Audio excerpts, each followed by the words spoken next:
Hey, we're live. Chatterbox number 31, leaving Las Vegas. I thought that would be appropriately titled. Yeah. Um, All right. yeah, just feast on that gory fucking bullshit going on in the news. It's Dave Twaquan, Stabby coming at you. Hola.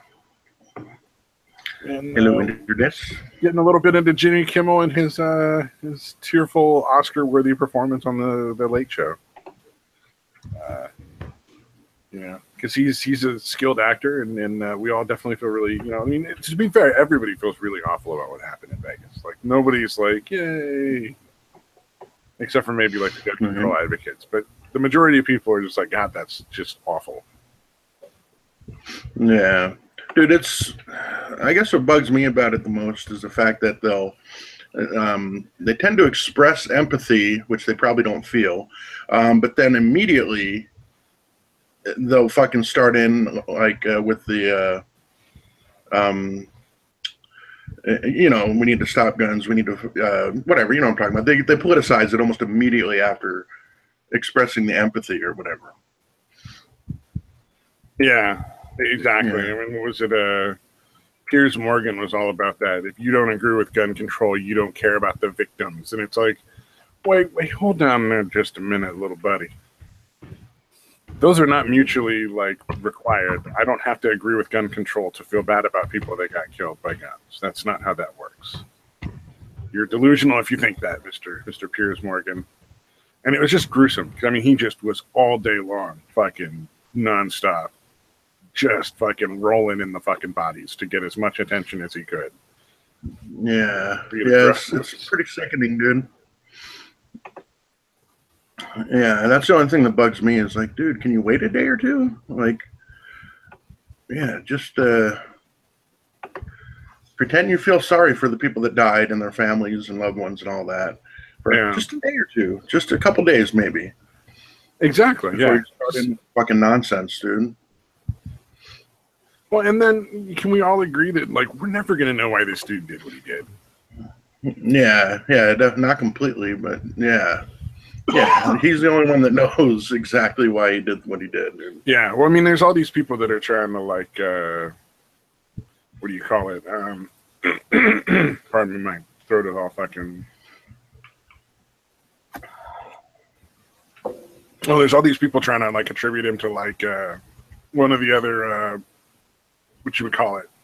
Yeah, he's left wing, he's right wing, and all that shit. Yeah, political camp. Yeah. William, I think. Don't you actually live in? William sent you over in the chat. I think you actually live in Las Vegas, right? I thought he was in Florida. Oh, he might be in Florida. That's right. Just somebody I know online lives in Vegas. I just can't remember who. Zephanorian. Oh yeah, really. Florida. Oh, he might be in Florida. Oh Jesus, I forgot to fucking mute my shit. Sorry. My apologies. Stop it, you fucking phone. There we go. No, it fucking flipped on me. Like, the little buttons come up on the bottom, and somehow, even though my phone was facing very up, it flipped on me. Dastardly phone. Oh yeah, they're all against me, including my phone. Florida, Floridian. No, somebody I know is in Vegas. I just can't remember who offhand that I know online. Yeah, I can't think of who it is. But I mean, there was like fake pictures of the dude in like a pussy hat with his girlfriend at some event. They photoshopped that. There were people saying that his original target was like a super left-wing concert, and that might be true. But in these cases, generally, the person, once they've decided to do what they're going to do, they keep trying to get whatever target they can get. So like, yeah. Oh shit! Real quick, the thing other than the people politicizing it, the thing that I thought was even worse are the people that are like, good. These guys probably voted for Trump. Like, dude, yeah, fucking people died. I got real. You're talking about. It's so disgusting, dude. Well, like politicizing is bad enough, but being happy people died because they don't agree with your political view is really disgusting.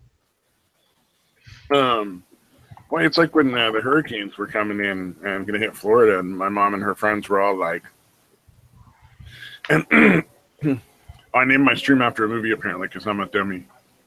I knew there was a Sheryl Crow song called "Leaving Las Vegas." This is from the chat. William pointed it out. No, I didn't realize it was a movie, and I've never seen the movie. Yeah, Nicolas Cage. So if somebody shows up expecting a movie, they're going to be very disappointed. Yeah, whatever gets them here. Clickbait, you clicking bait, motherfucker. Yeah, I did not intend to do that. My bad. I wanted irony, not clickbait. Yeah, I'm sure you've probably heard the name somewhere, but just didn't register when you were putting the title on. Yeah, exactly. No, I was going to say is typically mass shooters try to find the once they've made the decision to do what they're going to do, they try to find like the best target as quickly as possible. Right. Because they want to get it done before they lose their nerves. So he probably was considering that other music festival as a target, and it just didn't work out. Right. I don't think it was about who the people were, because somebody who can dissociate themselves emotionally from that kind of an act isn't really concerned about who their victims are. They just want to kill people and then take themselves out. It's like a weird suicidal flaw. Like some people want to kill themselves and they just want to kill themselves. There are some people that will kill themselves and they want to kill a bunch of other people with them. Right. And usually, unfortunately, what that ends up happening is it's like the dad who kills his family and then himself is usually what it ends up being. Right. Like 99 out of 100 times. And then once in a while you get like the shooter who just doesn't have any emotional ties to family or anything. So they decide to go out after just random people just to make everybody else feel as much pain as they can, essentially. Yeah. No, I remember I had a friend of mine because I, attempted suicide when I was younger. He was like, dude, why don't you just go on a killing spree and fucking go out like that? And I'm like, why am I hanging out with you for one thing? And then fucking like, no, I'm not violent. I don't want to fucking cause anyone else pain. I'm just fucking tired of life or whatever. Okay, this is weird, right? I had a buddy of mine when I was younger, like 18, 19, who legit was like, hey, here's a deal we'll make. If we can't talk the other person out of going on a killing spree, we have to help them do it. Before they kill themselves. Yeah. I just thought that was weird because you said that. I'm like, holy shit, I knew a dude like that too. Damn, dude. What are the odds? It's nuts, man. Right. Oh, Stench ever decided to do a synopsis of Leaving Las Vegas? Yeah, the only problem is how you told Nicolas Cage is drunk. He's so fucking wacky all the time anyway. Yeah. He actually did a good job in that movie. He's basically, this hooker starts taking care of him. I kind of feel sorry for him. Elizabeth Shue looks pretty hot in that movie. Oh, really? Remember Elizabeth Shue? Yeah, she plays like a hooker that's taking care of him. Yeah, she's like the fucking Mormon actress or Jehovah's Witness. I can't remember which. Like super religious actress. I have no idea. Yeah, I just know she's super religious. Yeah, it could be. I don't tend to know those things about. Yeah, I never care. It's really rare that I care about anything about any actor's personal life. She's a Mormon, raised Mormon. The only reason I know or care was she was in a Kevin Smith movie, and I'm super into Kevin Smith.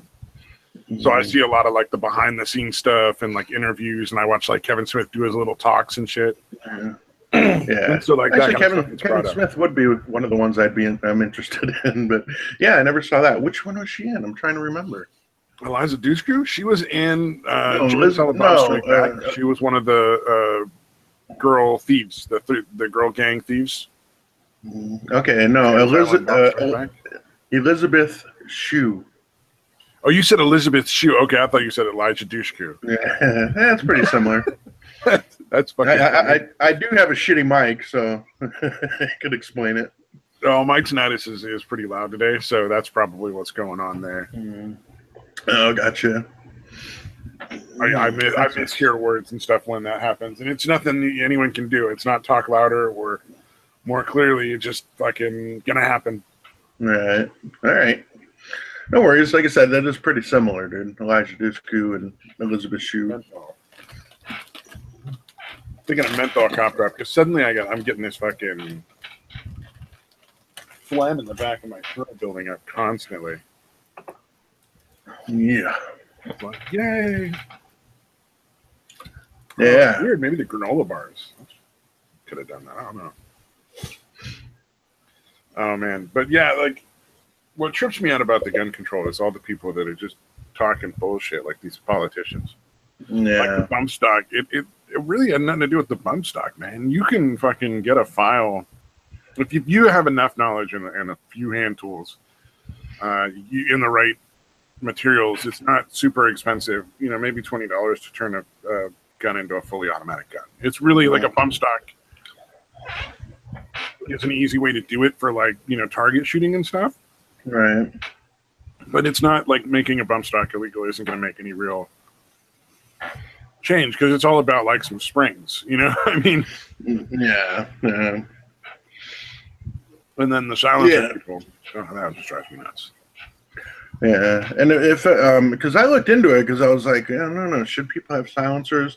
And it seems like what the silencers are for is more for the people, like, you know, around the areas where people are going to be shooting, more as a convenience type thing. Yeah, so if you've ever heard a gun fired without a silencer and then heard it fired with a silencer, the difference is negligible. Right. I can like bang and then bang. It's not. A silencer is a tool to prevent damage to the hearing of people around you and yourself. Like you will be less likely to damage your hearing with a silenced gun, but you're not. And people for miles around are going to know you're shooting. Yeah. So, like, if the guy in Vegas had a silencer, which he couldn't have had because he was shooting at basically a rate of fire, like automatic rate, right, warped the silencer and jammed the gun. Yeah, I remember seeing that video. The silencer gets fucked up pretty quickly if you're firing. I didn't know there was a video out there. I just know that because I've seen them. They build heat super fast, and it just takes a little bit of warping in that from the heat. You know, the expansion of the metal to just fucking block the bullets essentially at a certain point. Right. So there's a video where somebody talks about it or shows it or something. Yeah. I think he was shooting an actual machine gun though, but yeah, it melted like fucking really quickly.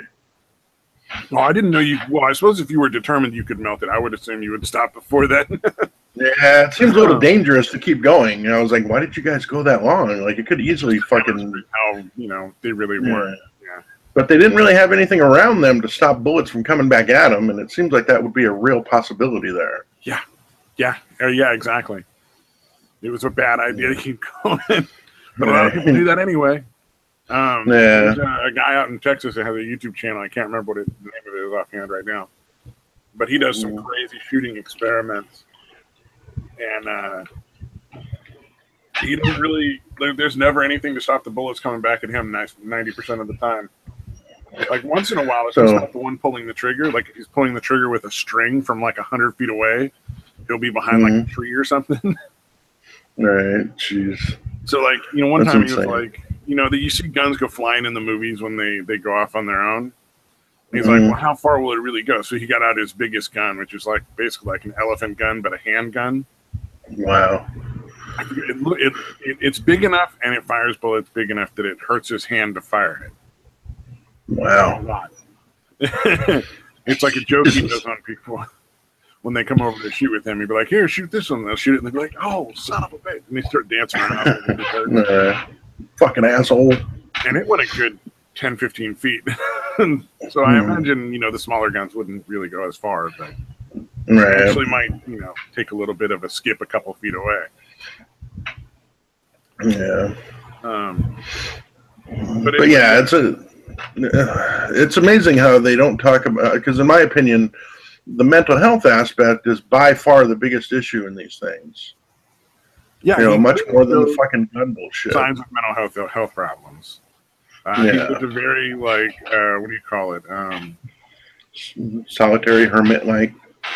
No, he was like a high roller. Oh no, he was a gambler and shit. That's right. Yeah, he lived a high risk life. He was definitely like constantly doing stuff that was really unsafe. Most people would not want to risk their money on gambling and then hope they win enough to live off of. Yeah, it's almost impossible to actually do that for a living, dude. Other than like the poker players do all right, but yeah, as far as like any other form of gambling, you know, I think there's a few people that manage to do it from like sports gambling, but it's really tough, dude, No, to there are actually make a people that living. gamble and make a living off of it. They're few and far between, and it's usually things like cards where it's more skill than luck. Yeah, that's the thing with And, the poker. You yeah, know, like you said, the sports thing where they're really knowledgeable about sports and they know who's going to win. yeah, but if you're trying to play the slots or even shoot craps or something like that, like you're not likely to be able to make a you're out living of your at it. mind. You're out of your mind. Oh, I saw a video of some dude who him and his buddies got together $100,000 and put it down on roulette, and then actually won. And it was like it went from $100,000 to $3.5 million. Wow. And it looked like they were splitting it like 7 or 8 ways, which is pretty fucking good. Mm-hmm. Yeah, it's not bad. It's a lot of that's like 8 boats, you know. Mm-hmm. Because a lot of people who do that kind of shit then immediately go out and spend it on shit they don't need and are going to regret buying later. Right. Yeah, lottery winners and professional athletes. What is the homicide rate? Yeah, they'll all be bankrupt within a few years. It's weird. It's something like 80% or at least 70% of like professional basketball and football players are bankrupt within 2 or 3 years of retirement. All right, the lottery death curves. There is a substantially higher rate of homicide in lottery winners. People who win the lottery tend to get murdered a lot. Oh, wow. Yeah, but you'll never see it covered. I found it a while ago. I don't know where the damn article is now. We covered it in one of our old hangouts, but it's pretty disturbing. It's like winning the lotto is basically signing your fucking death warrant because one of your family members is going to fucking get jealous, or a friend, and they're going to fucking take you out. Yeah. It's like they're angry that you're not a fucking bum like they were anymore. Well, a lot of people feel like you owe them money if you win. Oh, right. Yeah. You know? That entitlement. They're like, dude, we've been hanging out forever and you're not going to give me like just a lousy $100,000? You know, because, that kind of shit. Yeah, exactly. And then the reason you're not is because if you start doing that, you're never gonna be able to stop, and suddenly you're gonna have no money. Mm-hmm. Everybody else is gonna have spent your fucking winnings. Yeah. Everybody's gonna end up being richer than you were because you fucking gave it all away. No, they're not. They're gonna go blow it, just like you're gonna go blow it. But if you let them do it. Yeah, you don't even have the experience of having blown the money yourself. Yeah, exactly. Like fucking worse. Well, most people blow the money. I think very, very few people who win the lottery end up not throwing it all away within a year or two. Yeah, I'd like to think I wouldn't do that, and especially hearing all the stories about that. Well, I know I wouldn't because I would take the 26 payments. I would never do the bulk payment. Right. Yeah, I would like the opportunity to try though, if the universe is listening. Yeah. I would love to find out. I haven't played once. I play once in a while. I'll buy like a $2 ticket, like 2 or 3 weeks in a row. So I'll spend like $6 every like 3 or 4 months on the lottery.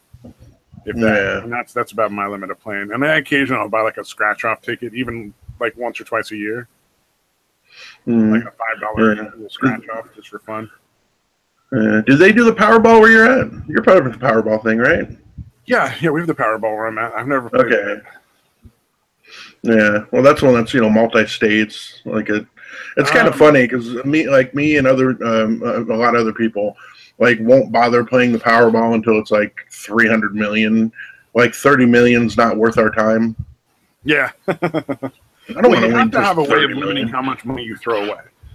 Because ultimately, you're throwing money away when you play the lotto. Like I think everybody at some level understands you're just throwing it away. So if you can really wait until it's like a big jackpot, you're really only throwing it away once or twice, every couple of months, instead of like every single week or every single day or whatever crazy shit. Yeah, that's true. Although obviously there are people doing that because it ends up there's plenty of people that do it because it gets up to those big ass jackpots sometimes. Oh yeah. Well, usually the jackpots are because nobody won it for like 4 or 5 times in a row. Oh yeah, no, I'm aware.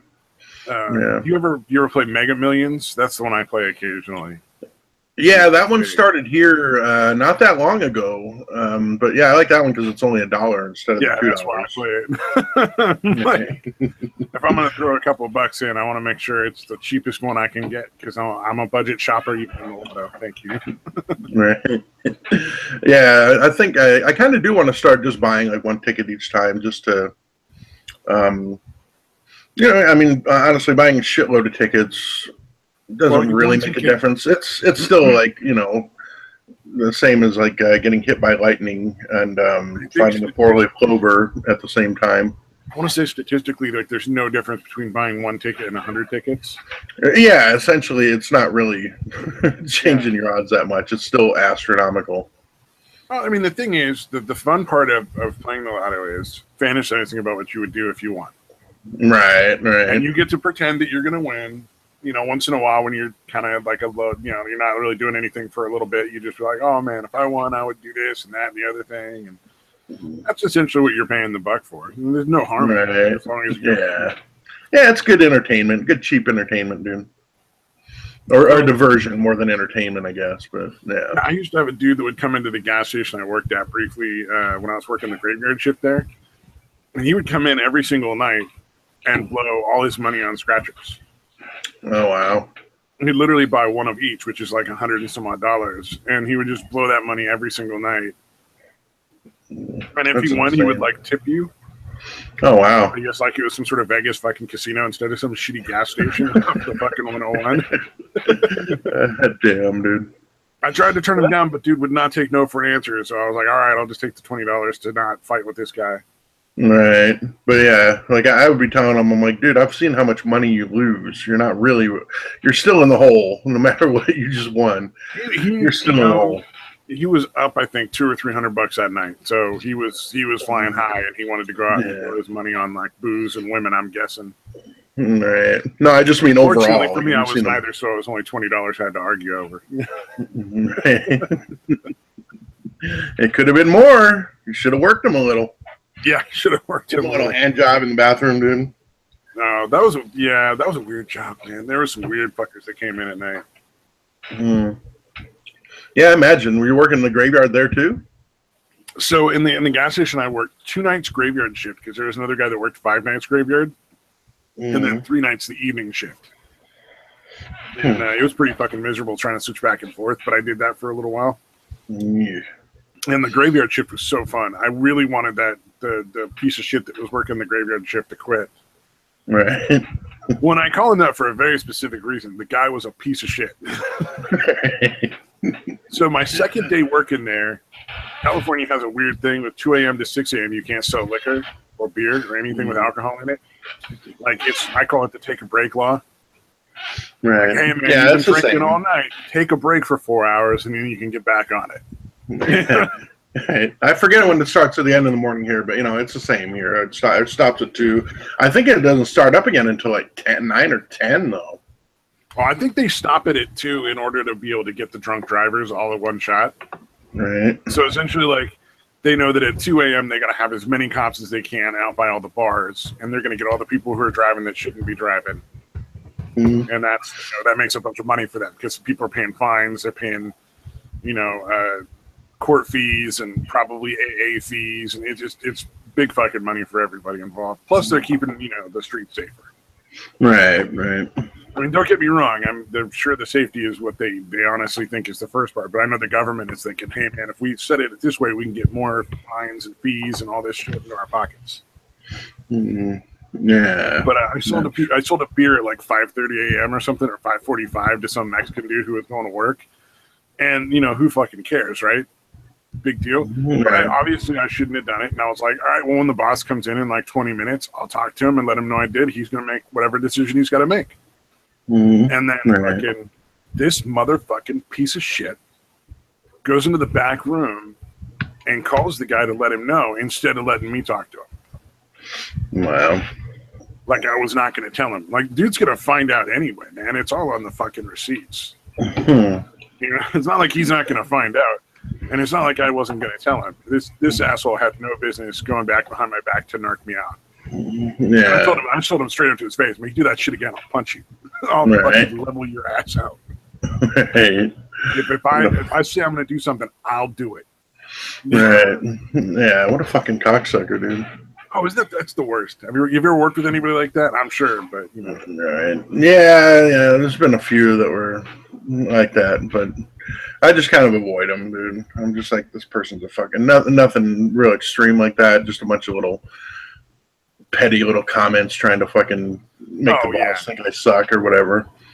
Yeah, that's kind of inevitable. Yeah, I just, that one guy was such a piece of shit, man. I can't deal with it.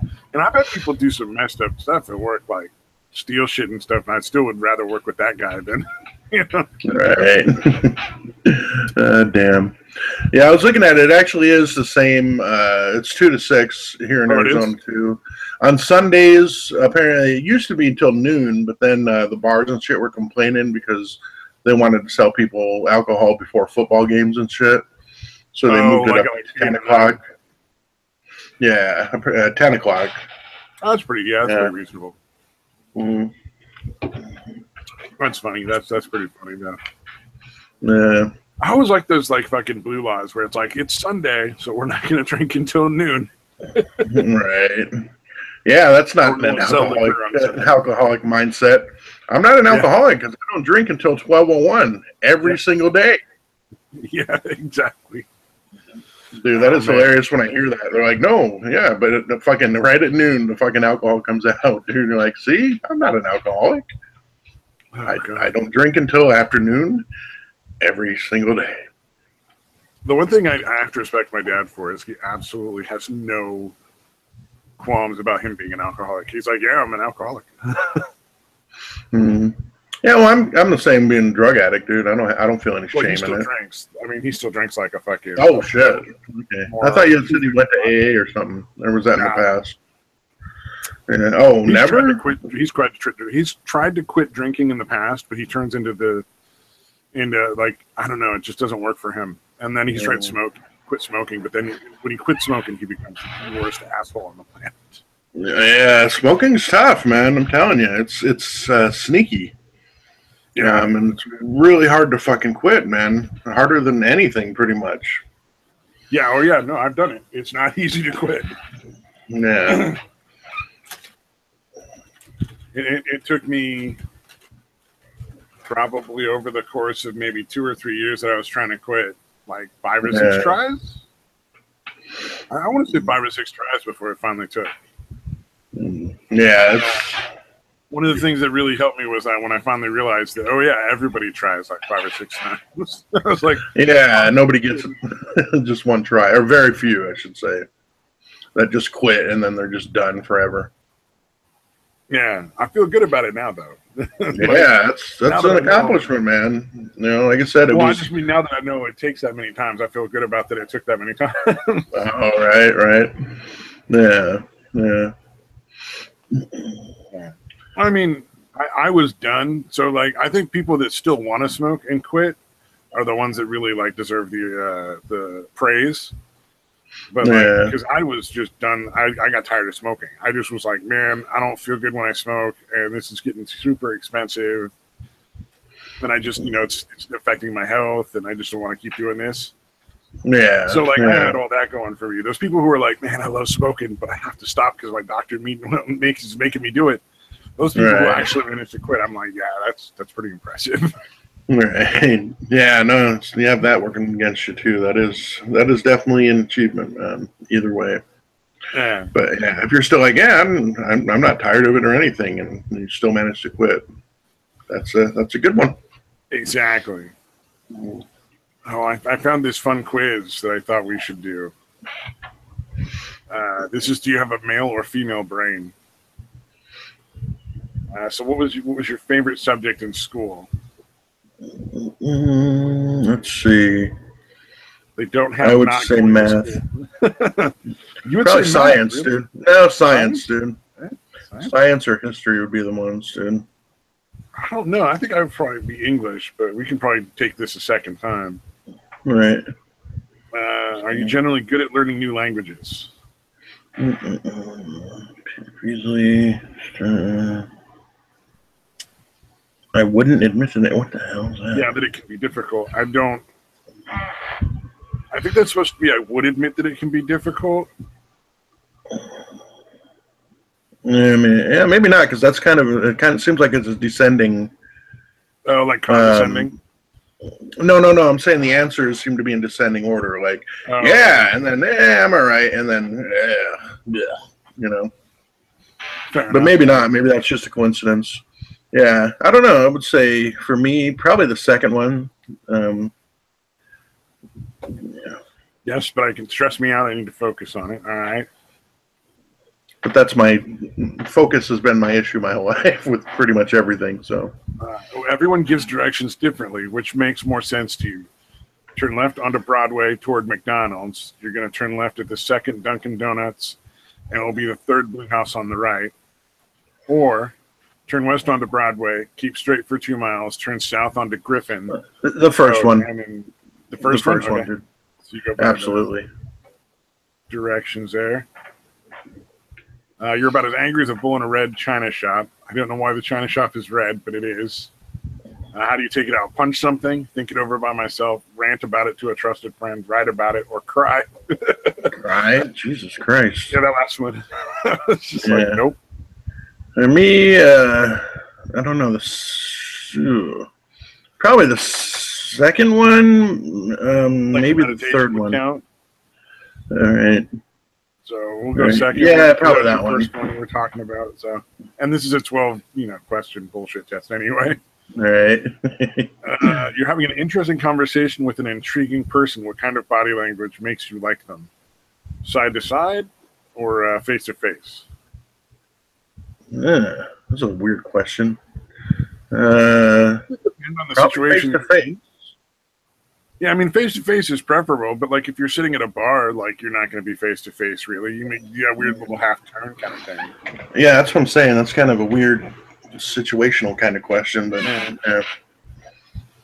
your group is disagreeing on something. What's the most important outcome? Finding a solution that everyone can agree on or getting my way? Yeah, the first one, dude.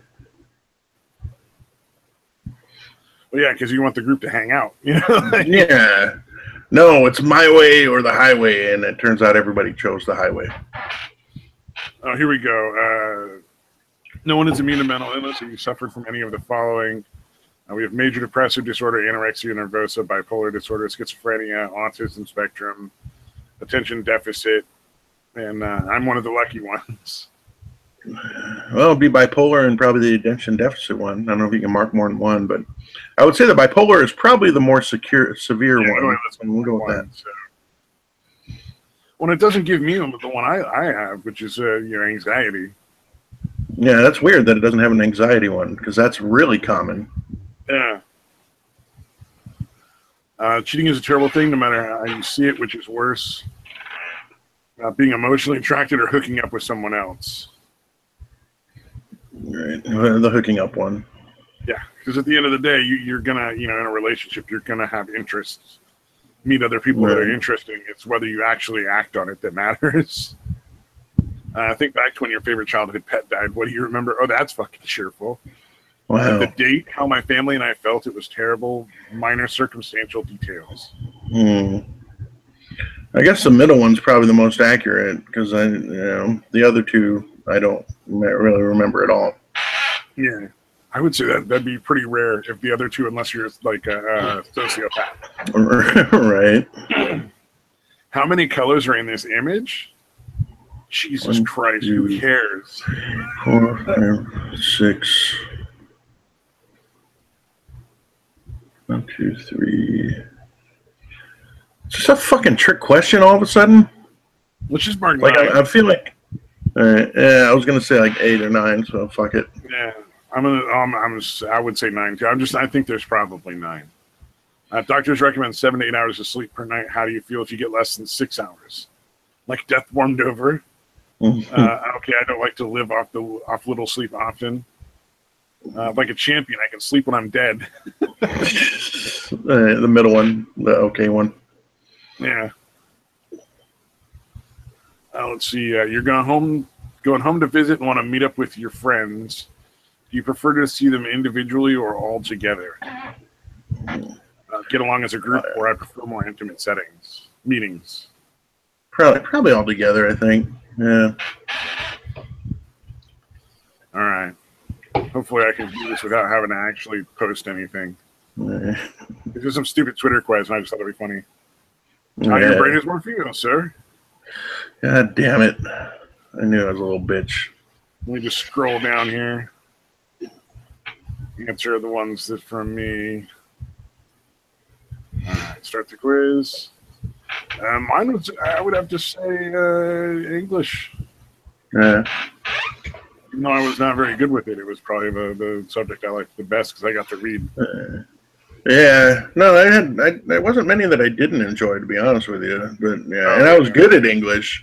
Like I remember, I wrote a paper in 8th grade, and the fucking teacher was like, "Dude, I read your." She didn't say "dude," but she was like, "I read your paper," and she's like, "I was just bawling when I was reading it. Like it was amazing. It was really good." She's like, "I want you to, next year in high school, I want you to try out for, I want you to join yearbook."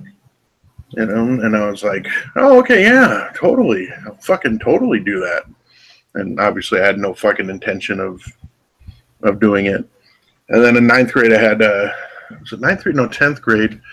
I turned in a paper in class, and like a day or two later, she kept me after class and was accusing me of plagiarism. Oh wow, that's nice. Yeah. Well, I mean, I at the time I took it really personally, but I look back on it, like up until that point, I had done almost like next to nothing in that class. I never did the homework. I just kind of fucked around and made jokes in class.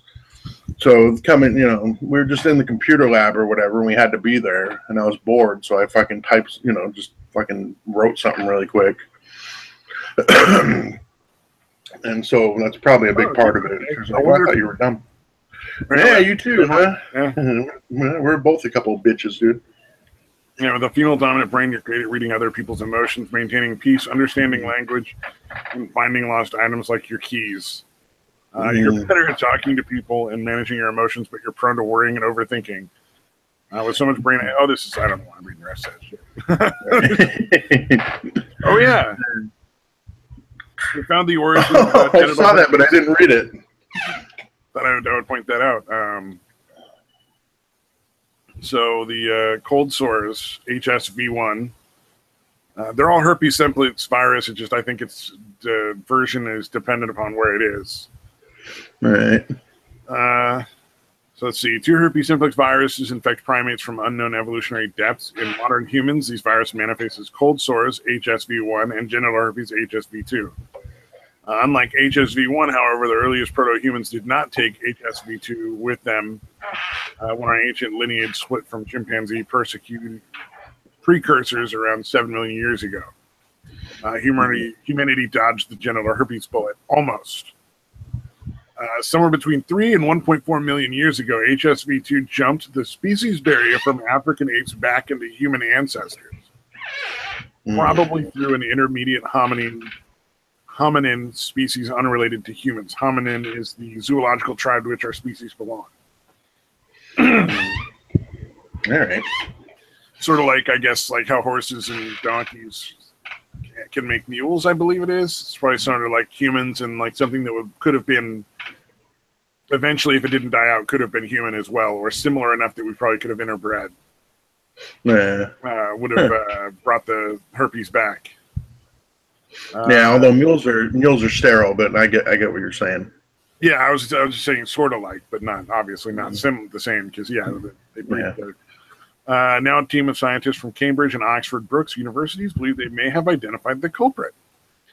Parathropus bozier, bipedal. I'm fucking so good today. Bipedal hominin with a smallish brain and dish-like face. This guy. Today in the journal, we know it was it sounds like a fucking what do you call it? Like a frat bro. It was a frat bro of monkey. This fucking dude bro right here. Yep. Through scavenging ancestral chimp meat. So probably eating chimps. Via bites or open sores in its mouth or something like that is probably where he got it. I'm not going to read this whole thing because this is really getting. It gets technical or something. I'm not doing good with reading the words apparently. Shit. I can deny that, but I'd be lying. Yeesh. You know who? This is only semi-related to what we were talking about earlier, but you know who Paul Joseph Watson is, right? Oh yeah. Yeah. Well, fucking. He did another video with some kickboxer dude about depression again. Mm. And he did it about 8 or 9 months ago. And he got a huge amount of backlash for it because it was really obvious that he did not understand what depression was and how it worked. Well, was he trying to say like you don't, it's all bullshit and nobody should take pills? Yeah. Yeah, and a bunch of us in the comments. In fact, I was actually following him. I was actually subscribed to his thing, and after that, and it wasn't even the video itself. It was how fucking arrogant he was after everybody was telling him that, hey, you don't know what you're talking about. I've had depression. What you're saying is not even close to correct. Like a bunch of us fucking told him that. Oh, and he was still like, yeah. And then like he actually put in the comments something like, no, I'm not saying it can't happen due to something bad happening in your life or whatever. But still basically saying the same thing. And that he made some dumbass comment about the fact that wasn't clear. I find depressing, like fucking making a little joke about it. And I'm like, all right, I'm done with you. But yeah, just a few weeks ago, he made another fucking video on the same exact shit. And he had some dumbass kickboxer with him that was parroting the same shit. Oh, that's and I really don't understand what the fuck his problem is, dude. Like, is it as simple as he is pushing like the supplements that Alex Jones is selling, or what the fuck is going on, dude? Like, why is it so important that he had to make another video about it? There's people who are ideologically driven towards that. Like if you look at Cruz, he's driven from like the teachings of whatever that bullshit church is. I forget Scientology, dude. And with Paul Joseph Watson, it's like the people should never get any sort of like government assistance. So as many people as you can get to go off of medications and not, then it's saving you tax money and it's not going to cost you as much. Yeah. And I think it's dude, I mean, if you have that many fucking people, I'm like, it's not a social science that's saying this shit, not right? I mean, it's fucking medical science, dude. Yeah. Well, psychology is, for the most part, still closer to a hard science than a soft. Yeah. This is not gender theory or fucking that kind of shit. Yeah. You know what I mean? Like, how are you disregarding that? It's such a fucking arrogant thing to do, man. Yeah. Yeah, the only thing I would say that's really wrong with psychology right now is it's super, super beyond too easy to get medication and when you don't necessarily need it. Right. But I would rather that be the issue than it be too hard for people to get medication when they actually need it. So if that makes sense. Yeah, it's better to be overly permissive in this situation than to be too restrictive. Yeah. There's a lot of people out there who basically just turn themselves into like the equivalent of a zombie because they just can't, they don't want to deal with day-to-day life for whatever reason. Yeah. And there's also a lot of people out there who literally like they need to take antidepressants or bad shit happens to them. Yeah, and that's the ththing he's confusing with is there are people that are like on Facebook, I'm so depressed and fucking, they're just attention seeking or they're, just whatever the reasons are. There's some bullshit. There are some fake motherfuckers. But dude, depression's fucking real, man. Like I've been through it. And I'm telling you, it very rarely was it actually set off by anything that was happening in my personal life, dude. Yeah. That's acting like that's all it is. That's all it is. Mental disorder because it's not shit that happened that made you sad. It's just out of fucking nowhere. You're just fucking, it's like the world is ending and you don't know why. Yeah, and these fuckers are acting like it's something that happens and you just don't want to deal with it and you don't want to fucking pick yourself up or whatever and you're just not strong enough. Like that kind of shit, dude. I get the same thing with panic attacks from like the fucking doctors I deal with at Kaiser. Oh, really? It's like the Wow. panic attacks. Oh, well, it sounds like something set off a panic attack. No, fucking nothing set it off. That's why it's called a panic attack, you dumb cunt. Right. Yeah. Jesus, dude. It was not me thinking myself into it. I was sitting there doing fucking nothing, and then all of a sudden, boom, my adrenal response kicks in. My heart starts hammering in my chest like it's going to fucking beat out of my chest, and I'm freaking out.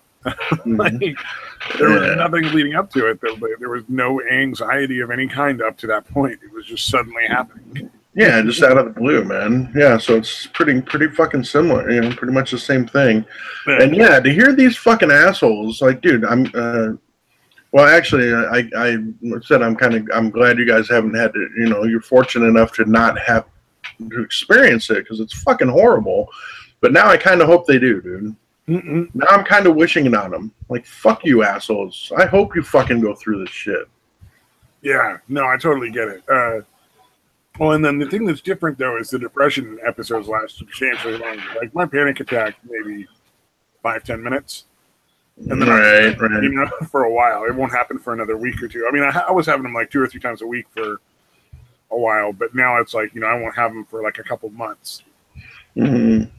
But yeah, no, and when I was younger, when I was younger, that would stretch on for fucking months at a time, dude.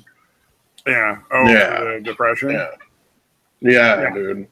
Oh yeah, that's pretty standard. Where you'll go through depressive periods for weeks or months. Yeah, that's pretty normal. Obviously. But dude, and anxiety are totally different things.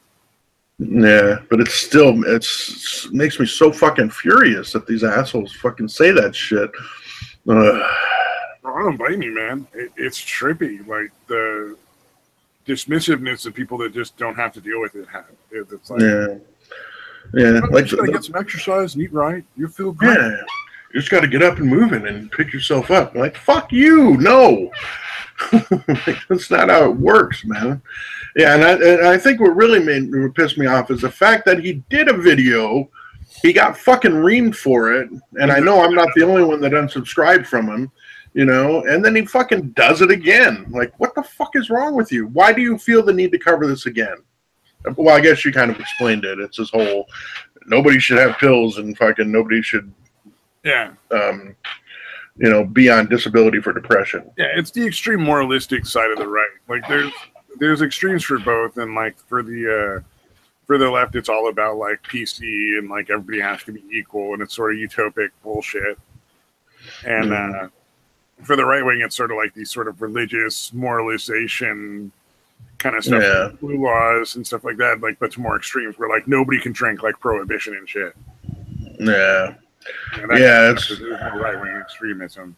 It's like, if I don't want to do it, then you guys, nobody else should do it either. Yeah, exactly. It's unfortunate, but I was literally like, and then, you know, it's coming from Alex Jones, so that's when I'm finally fed up with Alex Jones, dude. I'm like, I know it came from him because Watson's just honestly, I think a vast majority of anyway on the best of times he's entertainment. But yeah, that's why I watched him. I wasn't watching him for fucking factual shit. I was watching him for entertainment, dude, because he's pretty entertaining. And I kind of always I'm like, I want to believe this guy, you know, but no, I can't. You know, like, he's charismatic. Yeah. He's entertaining and he's charismatic. Like, you want to believe him, but the things he's saying are so fucking ridiculous. You know, you just can't. But yeah, because I think he was on with them going, yeah, that's right. Yeah, or fucking whatever. And I'm like, okay, fuck you too. You know, it also might really be supplements. Like, they're trying to sell the supplements. That's a shitty way to do it. Yeah, that's what I thought too. I actually commented on the video of Watson's, and I'm like, "What the fuck are you guys doing? Do you guys just need to sell your fucking super male vitality or whatever the fuck? Like, this is a fucking horrible way to do it." Joe Rogan sells that stuff too. The older podcasts that you see on YouTube, they all start off with like a fucking, you need to buy this mushroom power thingy or whatever. It's gonna make your brain fucking. Oh, he has his own shit. He doesn't sell the same shit Alex Jones sells. They're all neurotropics. Yeah, Joe Rogan's are all neurotropics that are supposed to make your brain function better. Like, it's nutrition, like vitamins and stuff that you don't normally get out of all your food. Like, you don't normally get 100% of what you daily need out of all of them. So it's like a supplement that you're supposed to Oh, okay. Your brain functions better because you get all these nootropic, vitamins that you normally don't. Right, right. It's all horse shit. I mean, it's all nonsense, but Right. Like it might help a negligible amount, but it's not anything that's going to be really life changing, I would yeah, imagine. no, I sincerely doubt it. Yeah. But everybody says it's amazing, and I'm like, yeah, because they're fucking paid to say. Right, right. Either that or it's the And fucking placebo effect, dude. there's that. That's a You big part. know? I don't think enough people really understand how much of a power that can have, believing that something will do something for you. Yeah, that's a huge, huge thing. Like your body almost like naturally responds to that somehow. That's really, I find that fascinating, dude. Yeah. Yeah. Well, Yeah. with ibuprofen, it for the longest time I thought you had to take two, but then I realized what if I just take one? I'm like, I wonder if that'd work. And I just took one, and I'm like, oh, it's just as effective as taking two, and it lasts just as long. Mm. Yeah, that's crazy. And so most people are taking 400 milligrams of ibuprofen, and they don't really need it for that little minor headache. Right, right. One would be more than sufficient, and then they would just be saving so much money. Yeah, yeah, yeah. Cutting it in half. Fuck yeah. Although, if you ever have anything that's a little more severe, man, I've noticed that at times when neither Tylenol or ibuprofen really does the trick, if you take them both together, it's really effective. There's something about the I interplay also of noticed those that will two. fuck your liver up if you do them very often. Right, right. Like if you're Yeah, doing it Tylenol on a daily basis, if you mix the both together, will really fuck with your liver. Right, right. But if you're taking if every once in a while, every 6 months or something, you have a really bad headache or something, it's not a big deal. Yeah. No, and for me, it was when I was in rehab. I really messed up my foot when we were playing softball. Like the next few days, like the next week and a half, 2 weeks maybe. Like my foot literally felt like it was broken. And when I take Tylenol, it wouldn't work, and I take the ibuprofen, it wouldn't work. But yeah, when I took them both, I was like, "Holy shit, that really fucking works!" So you do that so you could play on it anyway, right? Right? No, I was done playing. I was gonna say that'd be pretty funny. I'm like, God damn, you were devoted. Yeah, no, that was just the rehab softball, dude. I didn't really care. In fact, I think I still played the next time with my foot all fucked up, but I would have somebody run for me. Like I would bat, but I wouldn't run the bases. It makes sense though. Yeah. You want to go out and hang out with your friends and do the fun stuff, Yeah. Plus, it's one of the things I was really good at was playing, softball, baseball, that kind of shit. So. Oh man. I remember the first time I played, it was a few days into the rehab. And, I fucking crushed the ball and I'm running around the bases. I'm like, fuck, I haven't run this far in 10 years. God damn it, dude. I ran around, inside the park home run or whatever. And I was rounding second. I'm like, oh my God, I don't think I'm going to make it. And you're like, this is a my lungs don't work double. Right. I'm like, I've been sitting on my ass and popping pills.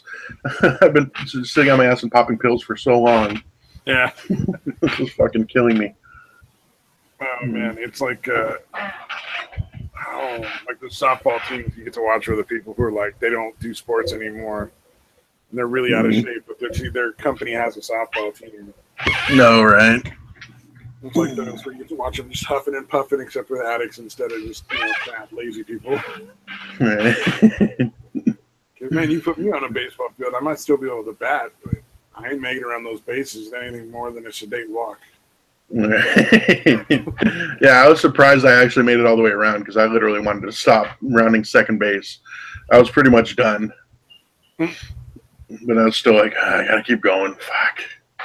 Yeah, my goal would be to hit a home run, not because I want the home run, but because then I don't have to run. Yeah, then you can just kind of leisurely trot around the bases. Or fly, so I'm out right away. Either way works for me. Right.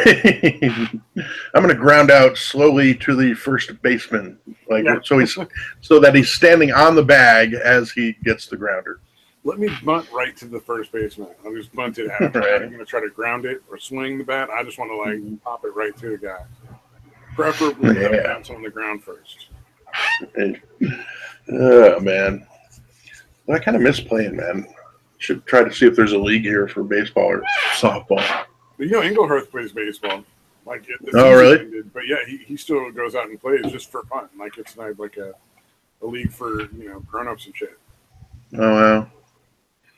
Yeah, I could never get. There's no way I'd be able to get that many people together, though. You need kind of a lot, even for like not an official game. Obviously, you need at least 18 people. But yeah, even like a scaled down one where you only have like a couple infielders, a couple outfielders. Like it's really hard to get even that game together. I'm not sure how he does it. I'm not sure what the league is, but I know he goes out and plays. It might be better. He might be playing and coaching with people from like the junior college in town. Yeah, are you talking softball or baseball? Baseball. Oh wow. Yeah, I need to check, man, because we might have a league here. I have no idea. I've never looked into it. Well, Engelhard is in his mid-20s. He's the youngest of us. Oh, gotcha. That's that's why he's the most leaning to the left. All right. Yeah. He hasn't had the life experience to turn him into a. He hasn't gotten bitter and old like the rest of us have. Right. Just watch the lefties just fucking continually disappoint you. Right. I will say Jordan Peterson. He's a good dude. He'll figure it out, dude. He's a good dude. Well, the thing I think people have to keep in mind at the end of the day is, except for the very extremist parts of the group, the majority of people just want to make the world a better place. So whether they're coming at it from the right or the left or the center, most people just want to make the world a good place. They're not trying to fucking enslave anybody. They don't realize the danger in the ideas that they're pushing. I noticed, especially with the gun control thing. Holy shit! Yeah, like there's very few countries that have instituted like the total or even really restrictive gun control. Very few countries does it turn out well. Like you got Australia, and then England. Well, kind of. It doesn't even matter where it could turn out well. It wouldn't work in the U.S. You can't compare the U.S. to Australia. Australia's an island. You can't compare it to the UK. UK is an island.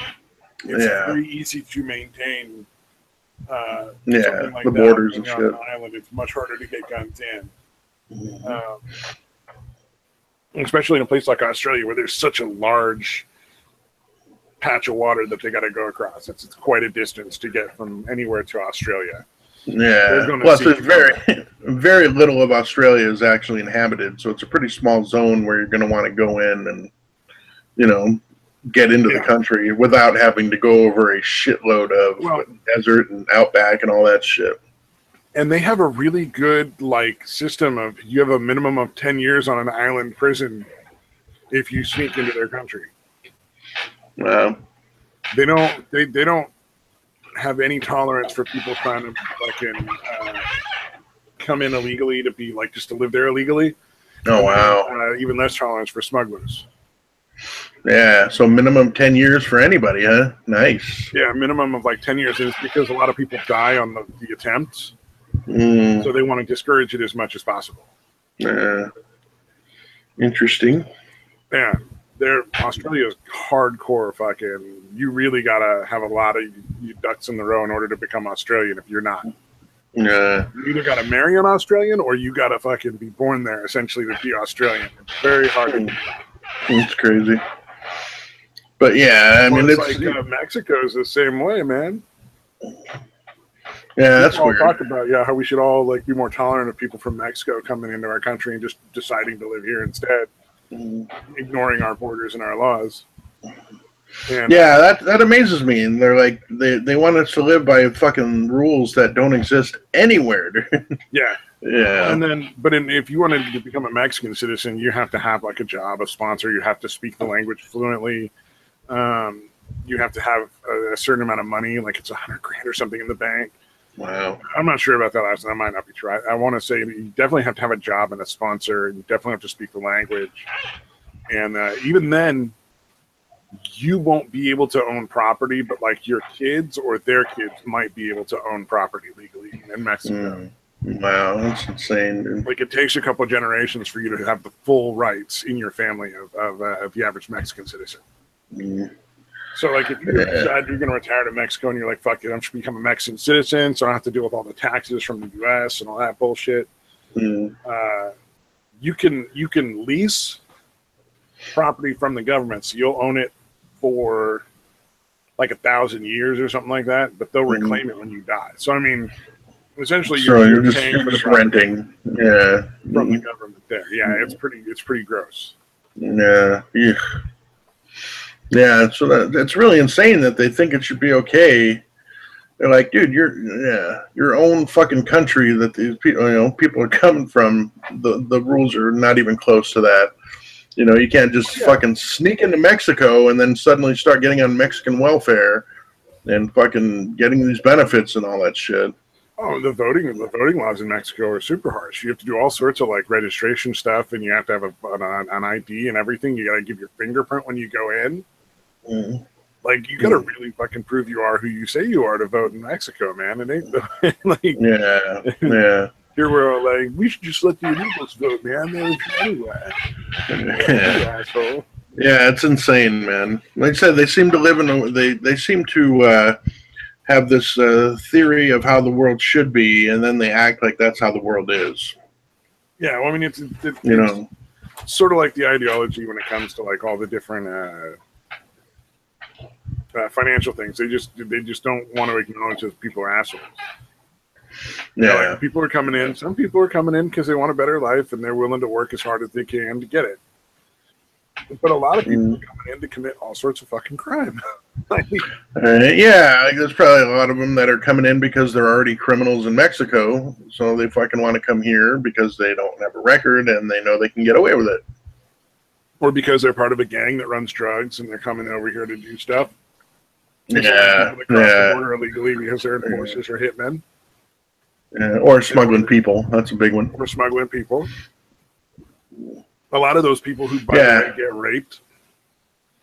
It's so like fucked up. 80% of them get raped. 80% of the women who try to cross illegally get raped. It's fucking horrible, man. Yeah. So I knew a chick that I think she just worked as like a greeter at one of my jobs, but like every once in a while, her husband would get deported and she would have to go and fucking sneak him back across, dude.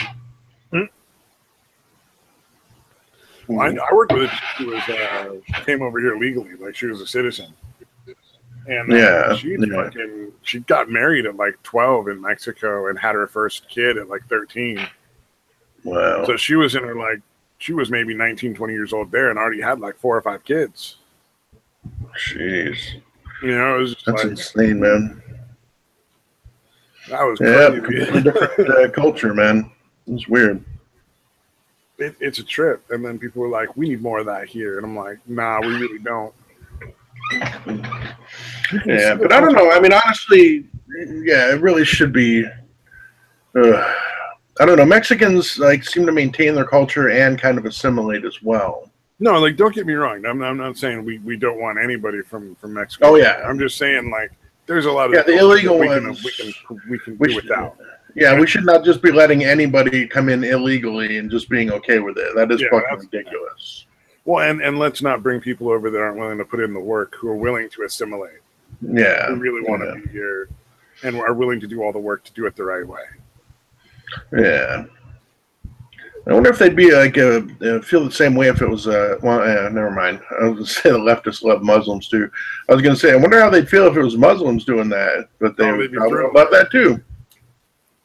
They'd be thrilled. Well, the thing that gets me is that we offer, our states, Arizona and California, actually offer welfare to illegal citizens. Or illegal. Yeah. Damn it, there I go doing it. Yeah. Because it's such a foreign concept that anybody who's not a citizen should get free money from fucking my taxes. Yeah, it's insane, dude. That should be a felony. Yeah. Everyone involved with giving out welfare to illegal immigrants should be arrested and jailed. Yeah, I do not understand the thought process behind that. You're taking money that was given to you in public trust for public works and giving it away to people who don't even belong in the country, who have committed a crime. Yeah, people who are in fucking exchange for here committing illegally, crime. breaking the fucking law, dude. And if you think that's not encouraging people to come over, you're out of your fucking mind. Yeah, of course, dude. Like, hey, come on over. You don't even have to do anything. You fill out a little paperwork, or we have us do it for you. We'll do it for you. We're family. Yeah. You know, you don't even have to go down there now. Yeah, that needs to get shut down on a federal level because that does affect other states. Yeah. In my opinion, yeah. that's sort of like if California wanted to have an open border with Mexico, it's not up to California. Yeah. Yeah. No international border can be ruled by a state, dude. Yeah, or the it has to be laws, run by whatever. The rules. And Yeah. I feel like the sanctuary cities need to get shut down hard. I think they really need to come in and shut them down hard and be like, hey, look, you're committing felonies here. Mm. Yeah, they should cut off the funding to how long they can remain sanctuary cities if they remove all federal funding, dude. Yeah, what type of crime is entering illegally? Felony to illegally enter the U.S. I think it's a felony. But then that would make them Yeah. Yeah, illegal entry is a misdemeanor, and if repeated after being deported, becomes punishable as a felony. Yeah. So either way, they're aiding and abetting, in my mind. Oh yeah. Yeah, that's not a stretch to me at all, dude. I agree. Yeah, that's fucking. You know, and you're actively encouraging it. No matter what you say, you are actively encouraging it. Oh, and then you're fucking abetting, and you're what is the other one?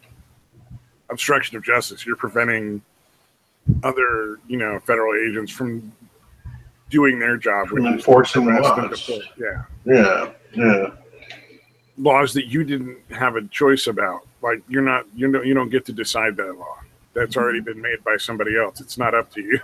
Yeah. No, that is pretty amazing that they just let it happen. Well, it was Obama. But yeah, I would not mind seeing Trump say, hey, fuck this shit. The sanctuary city shit's got to stop. I would love to see him make a deal on DACA and then shut down all the sanctuary cities and build a border wall. Yeah. Where he's like, look, we're going to take the people that haven't committed any felonies and any misdemeanors other than illegal entry, and then the rest of them can go because they're criminals. We don't want them. Right.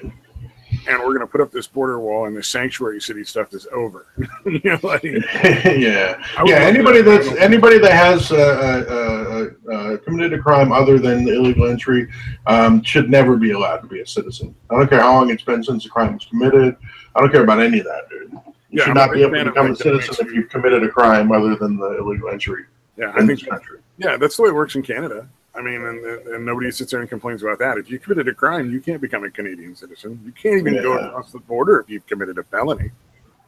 Yeah.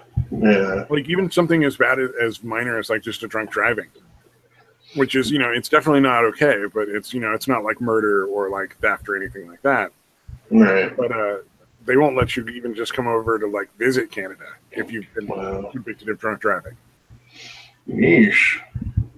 I guess I'm out in Canada. Yeah. What if it was only a misdemeanor DUI? Probably doesn't matter. Misdemeanors or not, I think it's got to be a felony. Okay. Yeah, I don't know if it's still a misdemeanor here for DUIs, but it was when I got mine. Oh yeah, if you're lucky, I think the first one is usually a misdemeanor, and then it escalates from there pretty quickly. Yeah, or it was the impaired to the slightest is what they call it. Which is considering how drunk I used to get, it's pretty amazing that I was only that drunk when they busted me. Yeah, the one time you get busted, you're like, man, I didn't even drink like I usually do. You guys got to have you on a good night. Actually, I had stopped drinking for a while, so I must have been really fucking hammered because it was actually the night of my when I was up in Flagstaff. It was the night of my boss's Christmas party. And I got a ride there and back, and I got fucking hammered. And then I got home, and then I was like, I wanted to go out to, I was going to get my brother a sack of weed for Christmas. And I called, the guy, and I was on my way trying to find his place. And I'm like on the phone with them, and I'm like, oh, okay, I'm turning right here. Okay, it should be there. Oh shoot, I just cut someone off. I'm like, oh shit, it's a cop. And I'll call you back. And the fucking cop pulled me over and busted me. Oh, you know what? It's that you were on the phone is probably more than the fact that you were drinking. Yeah, no, I was contributed to you being like obvious. You know what I mean? Like not that you know that's what you busted for, but just because you're driving more erratic, I bet you than it would have been if you had just been drinking. Yeah. Plus, the turn that they're coming off was one that kind of the road kind of went to the left and then came back to the right. So where I was pulling out across traffic there, you could not see the cars until kind of the last second. But it didn't give you much time, much warning. Oh yeah. Yeah. So it was a lot of shit that, because honestly, people would find this offensive, but. I actually was really, really paranoid about driving drunk. So I was always incredibly focused on driving when I was drunk. Because just any time I'm like, oh shit, I know I'm drunk. I got to focus. Like I'd be locked in on it. But yeah, well, honestly, I'm pretty glad it happened. It probably saved a lot of lives. At least a few. It's like by me getting a DUI.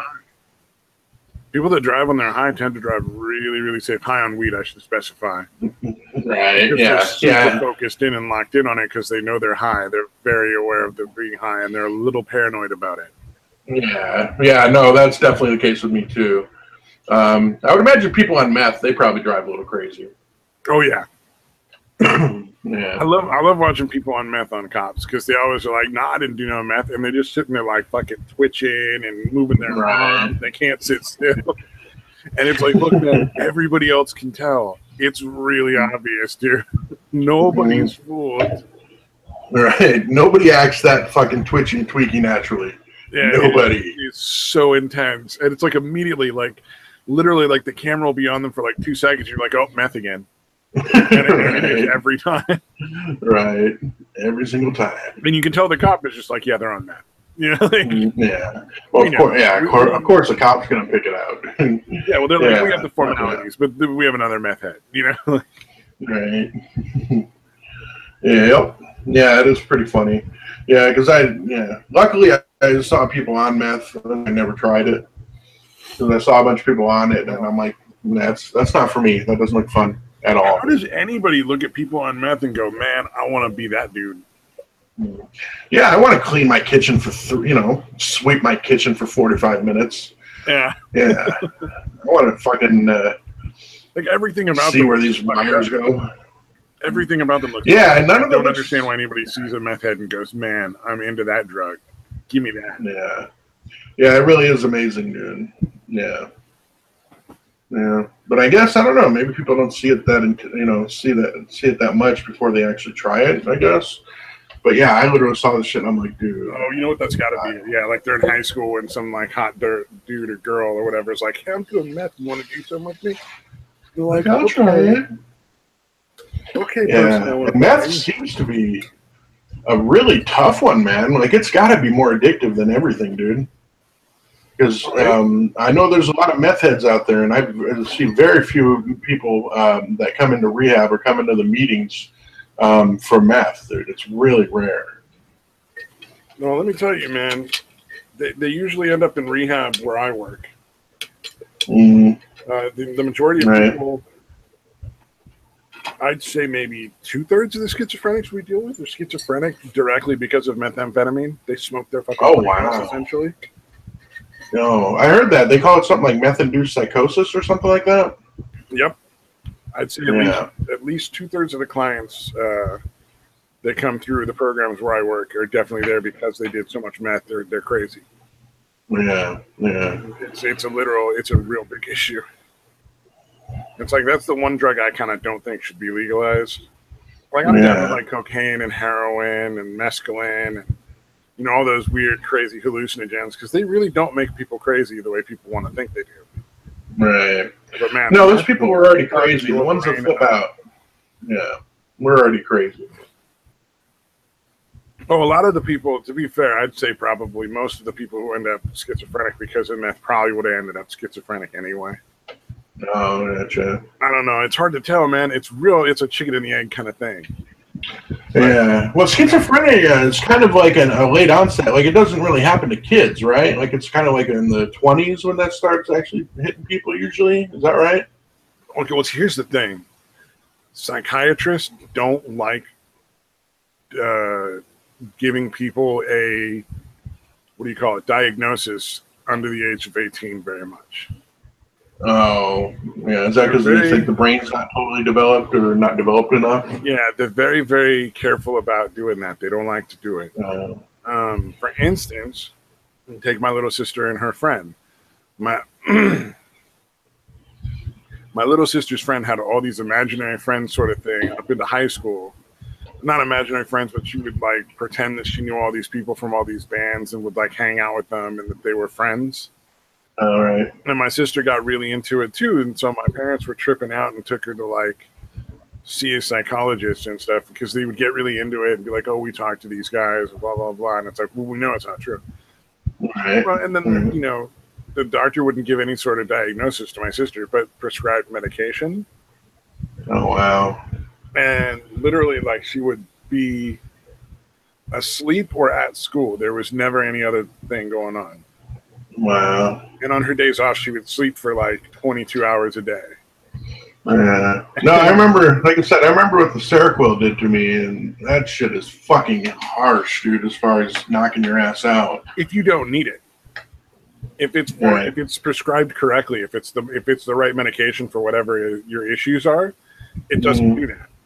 Yeah. Oh, okay. So it's kind of like how caffeine like actually calms me down. Like it kind of is it kind of like that? Okay. Well, I'm just saying if you don't need it. So like clorazepam. No, that's a anxiety med. Clozaril. Clozaril is a common medication for schizophrenics. Okay. It's an antipsychotic. So I'm not psychotic, but if I were to take Clozaril just in small amounts, it would induce psychosis. Oh wow!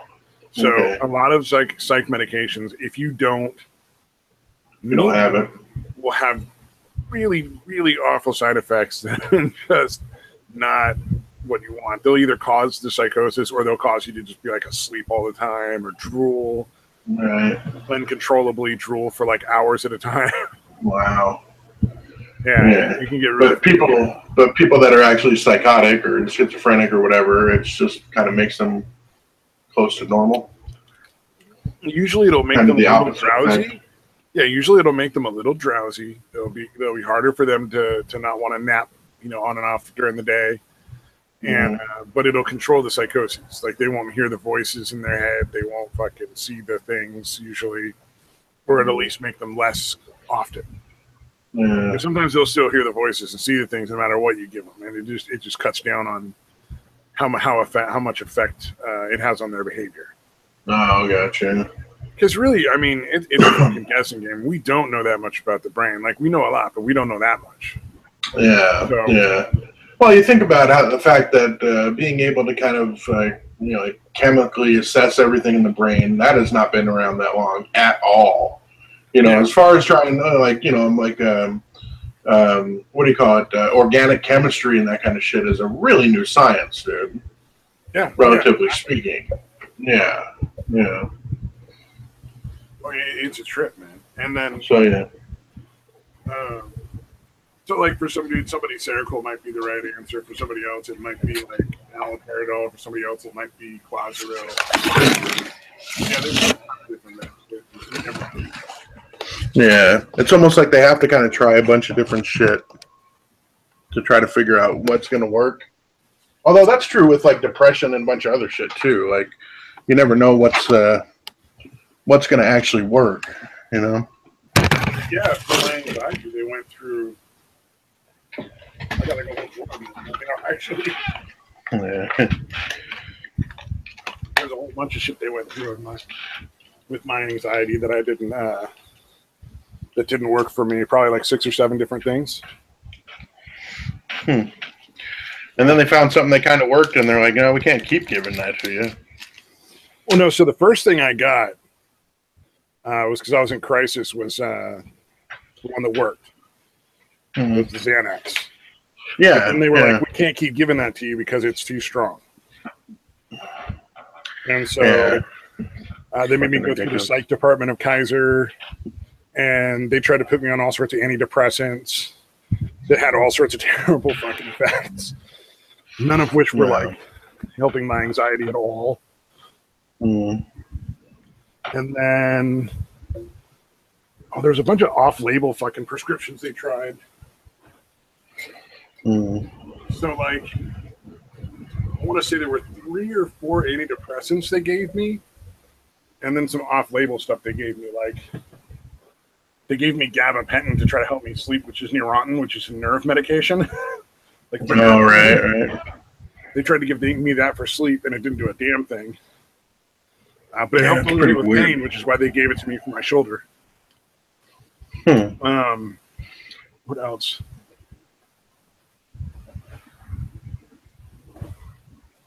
Let's see. I had doxepin. I don't know what that is, but they gave that to me for sleep.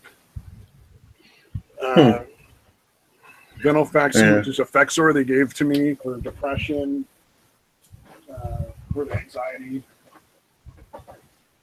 So I got a big bottle of gabapentin still. They gave me Buspirone. I never heard of that. Didn't do anything for me except fucking raise my blood pressure and, you know, make me not real good. Right. Sertraline, which is Zoloft. Oh, gotcha. And let's see, we had fluoxetine, which is your standard Prozac, and profenazine, which is Trilafon, which I think is an antidepressant that they used to use in like the 60s.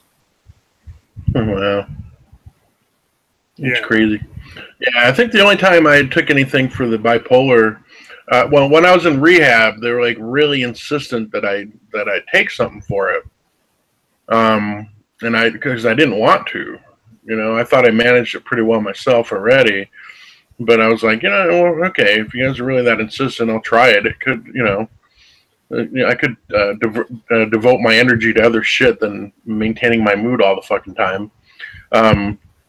But yeah, dude, I was taking it, and it didn't really seem to do anything at all. I didn't notice any difference, other than, you know, my cock wasn't getting as hard when I masturbated.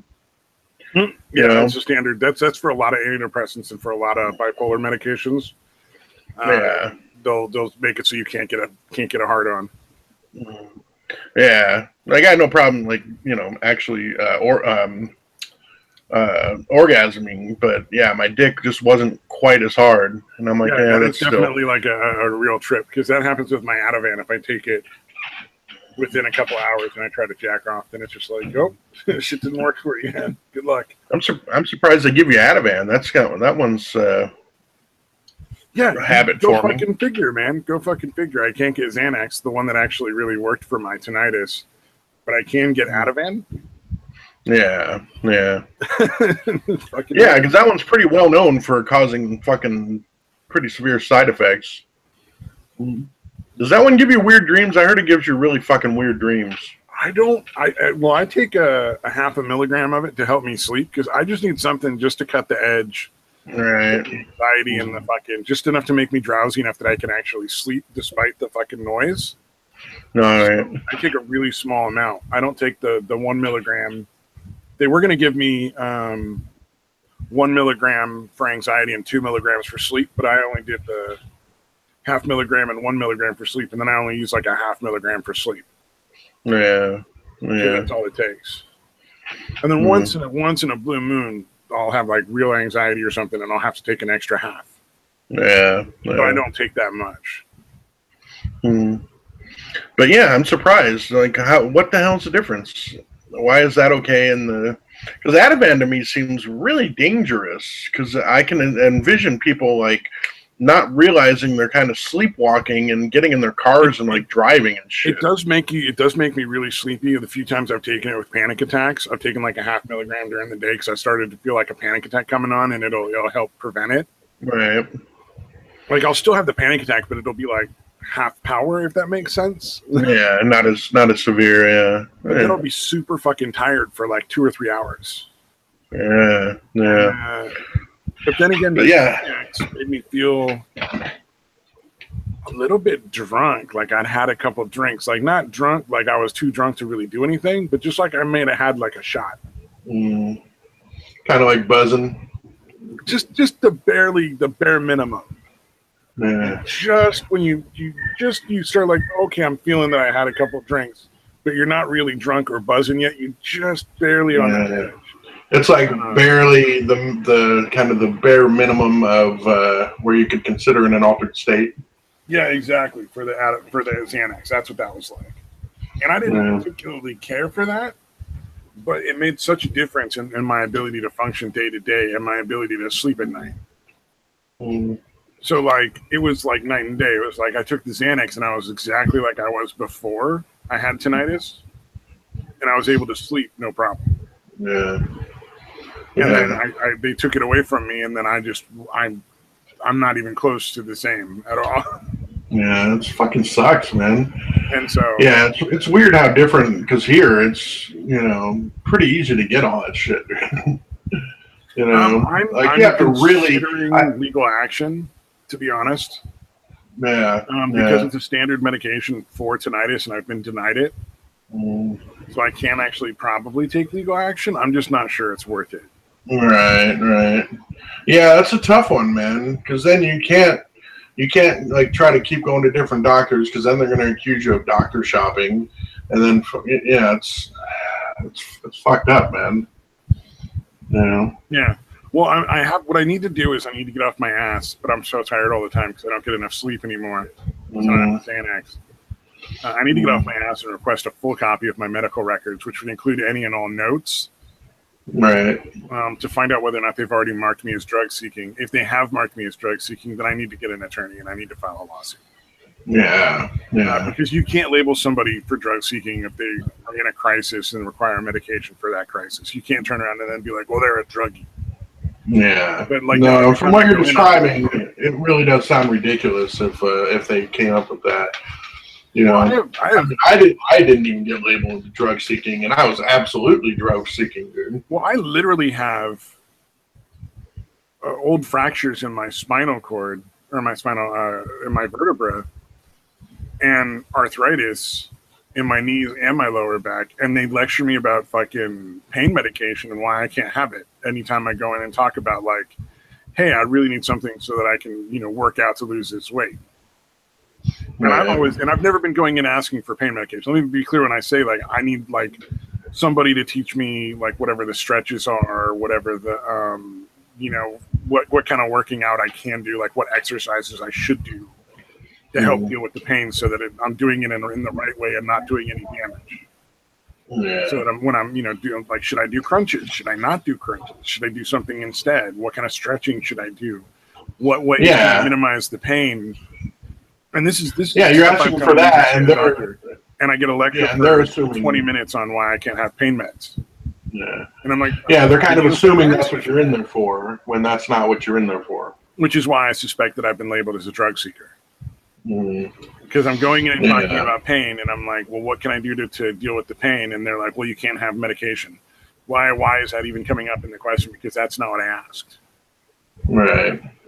You say, what can we do? What can be done? That's not specific. Those kind of medications, though. Unless you have chronic pain, that's just not going to go away.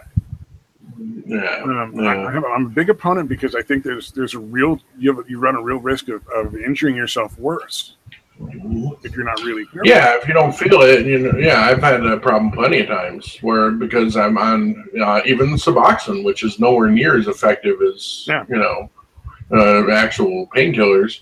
Yeah, I'll do shit and fucking feel it for a fucking week and mess it up worse because I don't feel it as bad, in the moment. That's what I'm talking about. Exactly. That's what I want to avoid. And that's what I keep talking to them about. Like, hey, look, I need to figure out how to work out to get this pain to go down. What are the things I can do? And then they like talk about pain medications. I'm like, I don't want that. I don't want to injure myself worse. Yeah, I'm surprised how easy. I mean, I don't know how it's like in California, but they kind of throw them at you here. Oh, you're hurting? Here you go. Like, they might not continually do it. Like, a lot of doctors won't continually do it, but it's kind of their first go-to is, here's a prescription for whether it's Vicodin or Percocet. A lot of times it's Percocet, which is even a little more addictive than the Vicodin or the hydrocodone shit. Well, and I have no addiction. I have no addiction issues with those. They don't do anything for me as far as like I don't crave them at all. No, you just didn't take enough, Stabby. No, just kidding. No, I'm just saying, like people take Vicodin and Percocet, and they're like, "Oh, it makes me feel so good, and I love taking it. And I get high off of it. I love when the dentist gives me Percocets." The only thing is kill pain.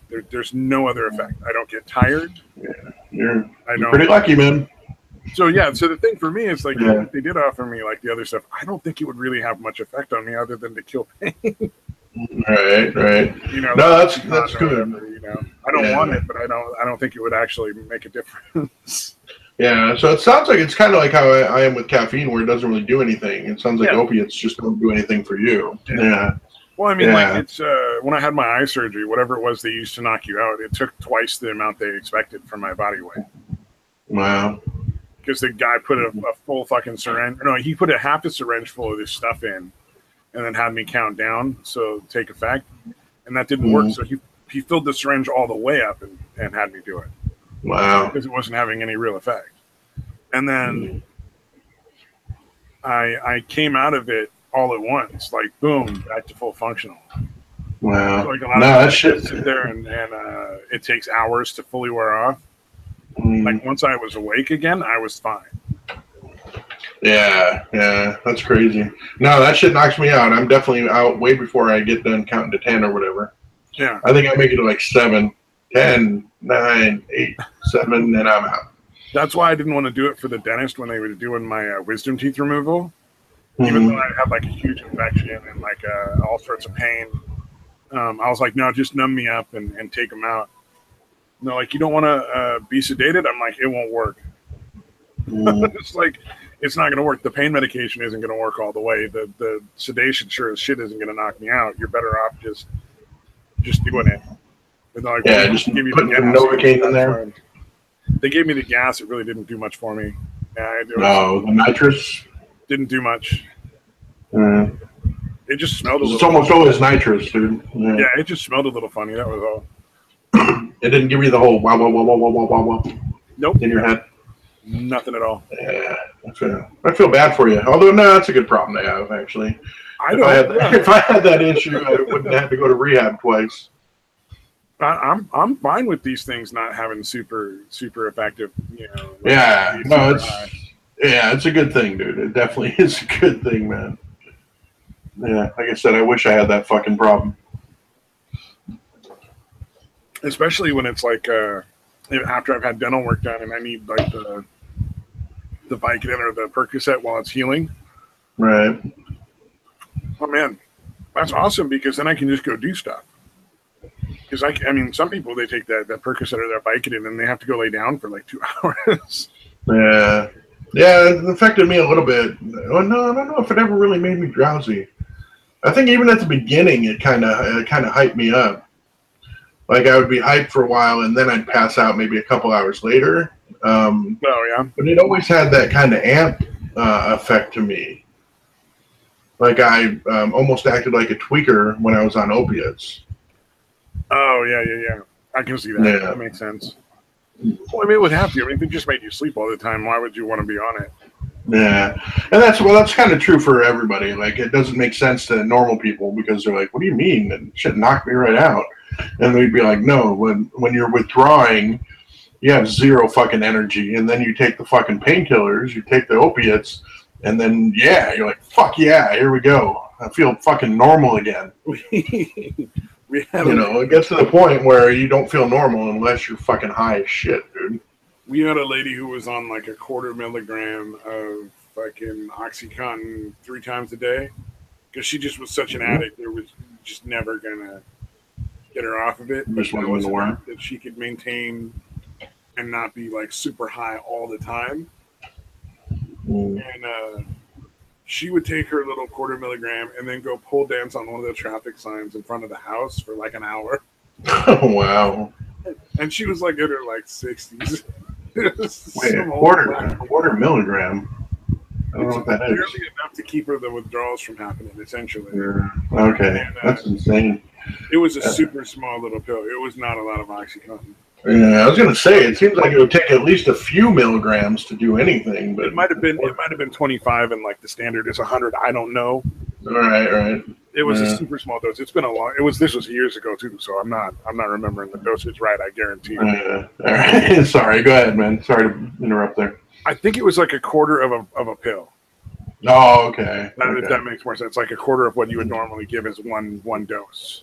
Yeah. Yeah, that makes sense. Yeah. And they were slowly working her off of it or something. I don't remember, but yeah, she would take that shit and go pole dance in front of the house for like 15, 20 minutes. Yeah. I'm surprised though. Usually it gets to the point where you're not really getting high anymore. Because that's what happens at, like right before I went into rehab, I realized I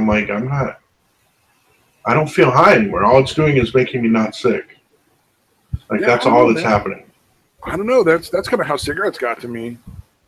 So yeah, I mean, I guess there were different people. Maybe for her, it just was never going to stop making her high. Yeah, just never stopped working. Yeah, or she spin dries. Like I guess that's what they call it. Like some addicts, once they build up the tolerance, they'll like check into rehab for like a month, and they'll go to a rehab that'll give them all kinds of meds to keep them high in another way, like benzos or whatever. And then they'll do that for like a month, and then they'll go back to using the opiates, and they have much less of a tolerance again. That makes sense. Yeah, sort of like people who smoke weed a lot and take tolerance breaks. Mm. Right. I guess I never had that experience. Yeah, I didn't think weed. I didn't think you built up much of a tolerance the way you do with. Oh, you can. Yeah, if you smoke a lot of it all day long, every day. Yeah, I guess it is. Yeah. It just probably doesn't get as bad as the opiates, where you're taking, literally like 1,000 times as much as you did when you first started. Oh well, weed is hard to amp up to that point. Like you can't OD on weed. Yeah, it's basically impossible. I remember looking at a stat that was like, I don't remember exactly what the ratio was, but it was showing like the ratio that it took to overdose or die or whatever, and like alcohol and shit like that was like 1 to 100 or 1 to 50. I think it was like 1 to 50, whatever that calculation was, and then the one for weed was like 1 to 2,000. Like it was ridiculously high. Well, I think you got to smoke something like 50 pounds of weed or 100 pounds of weed for it to be dangerous. Yeah. You would almost have to be constantly ingesting it, like eating it and smoking it, dude. Yeah, like fucking, what's his name, Joey Diaz. Right. Fucking, that guy's a fucking lunatic, dude. Like an animal. I'd love to hang out with that dude for a day just to fucking watch him just be like, be his crazy self. Yeah, like fucking. I'm gonna eat a fucking 2,000 milligram fucking weed star. I wouldn't want to hang out with him for the day because I'd have to eat that fucking 1,000 milligram weed star too. Right. I love the fact that Pauly Shore was just like, you gotta write it out. You gotta write it out, kid. I love the fact that Pauly Shore just tapped out and he was just like, I can't even talk. I gotta get out of here. I love the fact that Pauly Shore still has his movie money. That was a trip. You don't see that in Hollywood very often. People making smart decisions.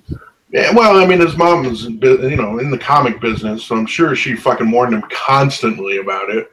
Or you know what I mean? Probably got to see people fuck up constantly. I thought it was the mom warning him that made the difference. It was more than likely him watching people destroy themselves and spend all their money and not have shit afterwards. Yeah, because you think about how many fucking people came through the Comedy Store. Even the fucking you have the ones that are really well known, but then you have other ones that have like decent careers that were still fucking broke. Yeah, I'm sure. You had like maybe they got like a series. Maybe they got like one season on TV and spent all their money on like fast cars and loose women. Right? Thinking that was just gonna last forever. The same thing as athletes, pretty much. But yeah, I assume he saw plenty of cautionary tales, dude. I'm a huge fan of Pauly Shore. I still like those old Pauly Shore movies. I still think he's funny. I actually, you know what? I thought Encino Man was all right. I'm trying to think of some of the other ones. In the Army Now, I didn't really like. In the Army Now was kind of like his fucking swan song movie, though. That was I didn't really like that ended one. his career. Yeah, that one was bad. Biodome was okay. I like that one. Biodome, Eco, they go with the caveman. The one where he's in the biodome was good. Yeah. I forget what the other one. The other one. The one where he goes to the farmer family with the daughter or whatever, pretending to be the boyfriend. That one was all right. That wasn't too bad.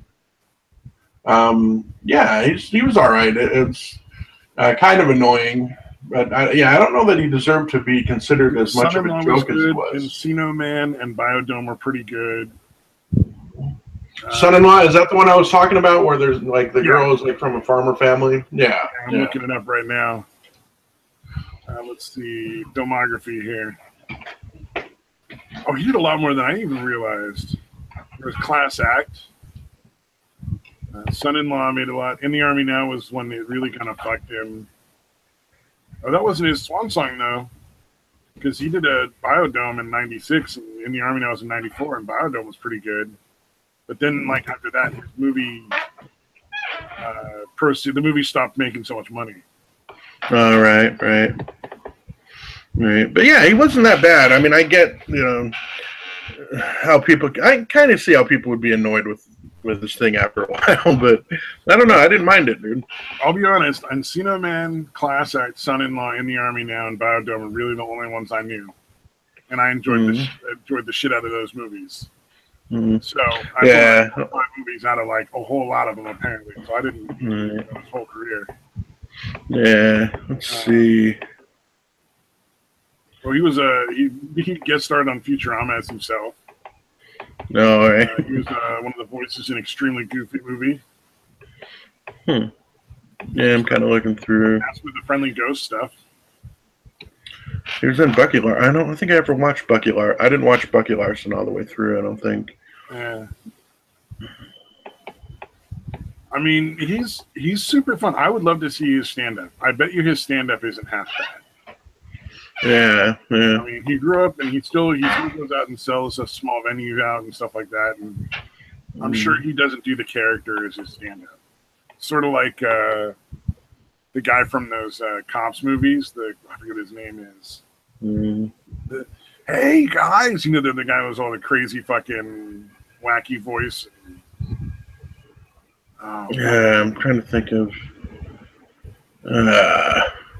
Police. Give me more hints. I'll try to figure it out. He's in the Police Academy movies.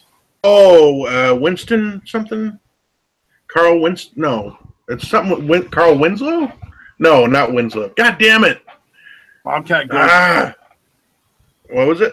Bobcat Goldthwait. Oh, okay. I was thinking of the guy that actually did the sound effects and all that. No, I meant the guy who had like the wacky, like, hey guys, yes. like that. Yeah, Bobcat's really good, dude. And then he's Bobcat's fucking Windex over in the corner and shit. But like his stand-up, he doesn't do the voice or anything anymore, and his stand-up is great. Yeah, I really like his stand-up. Although I really love that character in fucking Police Academy. Well, there was a lot of drugs involved, and it was in the 80s, and at one point he lit a fucking the Tonight Show stage on fire. Damn, dude. Started a fire and shit on one of the shows. Yeah, goddamn. But I still remember, and I could never find a clip of it, but when he's playing in the Police Academy movie, like the character's getting introduced to somebody, and fucking Bobcat's just like a character or whatever. He's like, "Hi, nice to meet you," and he just fucking yells. Like, what the fuck was that? But it fucking cracks me up every time I see it, dude. That's great. Yeah. They're falling down the stairs. Like, that didn't hurt. That didn't hurt. Like every step, and then the last one. Oh, that hurt. And he's been in a lot of stuff too. He's been like a bit part in a lot of movies and shows. Yeah. I think back then he was in the One Crazy Summer with John Cusack and other people. Oh, Jimmy Moore was in that. That was a long time ago, dude. That fucking character was in so many movies. Yeah, that one's really. Have you seen One Crazy Summer? One Crazy Summer. Let me look that up. Yeah, like I said, John Cusack is the main. That's not the one about skiing, is it? No, that's Better Off Dead. That's a great one too. Better Off Dead I've seen. I haven't seen that One Crazy Summer. Yeah. Well, he plays a character in there, and like he's supposed to be twins with I forget who the other guy was, but he was in a lot of '80s movies. I can't remember his name. Let's see if I can find it. But yeah, basically, it's funny because there's a scene in there where John Cusack, like the hot rich chick, and her friends are there, and they're like, "Yeah, we're having trouble." Huh? His name is What happened? Can, and one of his siblings is Squid Calamari. The fucking names that they put on these characters. Oh yeah. But there's a scene where like John Cusack's like friends with him and the with Bobcat and the other guy's character, and the fucking the hot chicks. Oh, the hot chick is and her friends are up there like, oh, we're having trouble. We can't get our boat into the water. And then John Cusack goes to Bobcat and the other guy, and they're like, what do you think, fellas? Can we should we give these ladies a hand, get their boat in the water? Then Bobcat's character's like, no, that sounds like work. I don't want to do that. Yeah, Bobcat's character's name in that movie is Egg Stork. Egg Stork. Yeah, that's right. Those two are brothers, dude. Can you see the? I can't remember the other guy's name. I'm trying to look it up, but it was a guy that was in quite a few of the '80s movies. Let me see.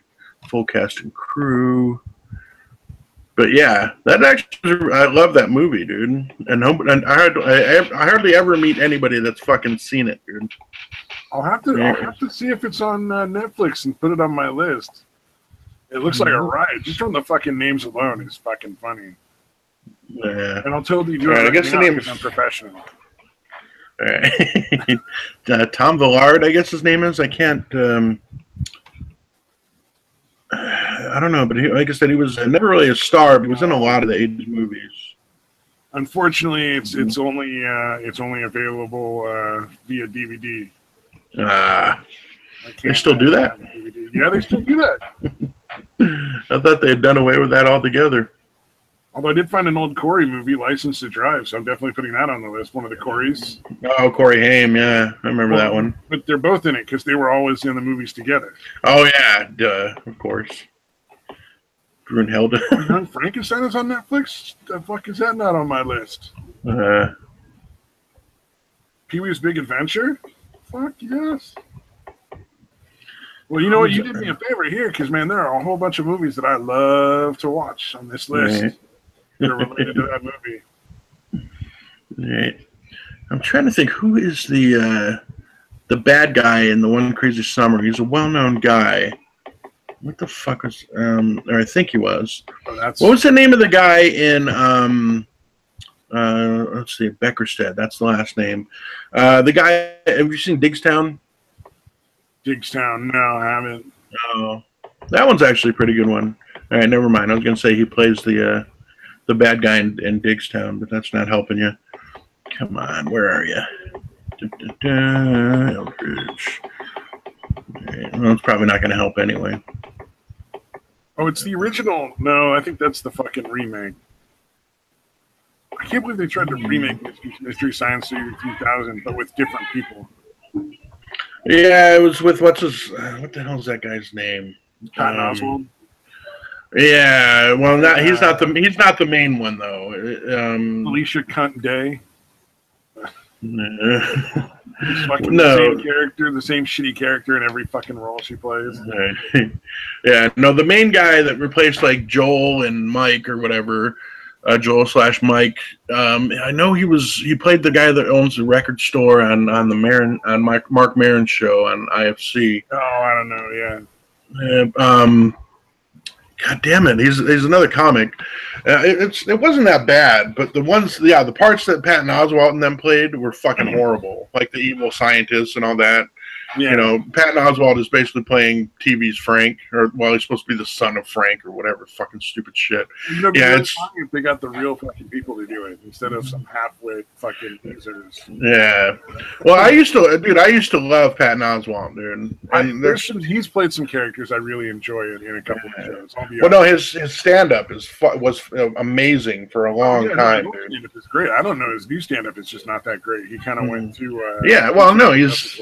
it's more ideologically driven now, dude. It's the same shit that happens, you know, when you're less concerned with being funny and more concerned with, you know, talking shit about, you know, again, based on your ideology. Well, and I don't want to hear ideologically driven from the right either. If I'm watching a comedy fucking hour, I just want to hear a lot of jokes for an hour. I don't want to hear everybody's fucking opinion. That's what I'm saying. Yeah. The political shit, they're idiots, and it's not funny. Like Mark Maron, like I had a really hard time with his latest Netflix special because he went off on fucking Trump for like 12 minutes, dude. And I'm like, you're a fucking idiot. The guy's not evil. The guy's like, they're talking about him like he's a fucking devil. And I'm like, you guys are fucking dumb. But as soon as he got done with that, like, it was a pretty good set. Yeah. But they fucking, or even Sarah Silverman's Netflix special was actually really good. Except for the first part where she talks about how she didn't understand putting out a tweet calling for a fucking coup. She didn't understand what the big deal was. You know what I mean? Oh, really? She actually said that? That's pretty fucking essentially, yeah. She comes off, she's like, you got to be really careful about what you tweet out nowadays. But beyond that, it was actually really good. It was really funny. I didn't see it. It's actually good. Because that was another one that I'd been a fan of for fucking years, is Sarah Silverman. Her special, the Jesus, but the older stuff, and it was it was all right. It was a little more gross out kind of humor, but Did you ever watch have you seen the Jesus is Magic one? I think that's the one I watched. Mm-hmm. It's the one where she does songs and shit in there, like she did the one about the porn stars, which was I thought it was pretty spot on as far as the origin story of most porn stars. But yeah, you're right. It's definitely some gross out shit. And some of these, like Sarah, I don't know how fucking sincerely she believes the shit she says. I honestly think in comedy, I don't want them to sincerely believe what they're saying. I want them to tell me things that are funny. Yeah. Well, what I'm saying is the stupid shit she says, like on Twitter and all that, I think is more based on, hey, I've got to pretend to believe this stupid shit so they don't come after me for the crazy shit I say. Because she made rape jokes in the Netflix special, and she made jokes about crucifying her fucking dog. She came out and like apologized for the rape jokes. I thought like legitimately. Did she? Yeah. Oh, that still came after her anyway. See, I thought that the big reason why she fucking did that was so she would kind of it would almost give her a pass. Well, no, she came out and was like, there was a big thing where she was talking about how like, you know what, people shouldn't do that. I was wrong.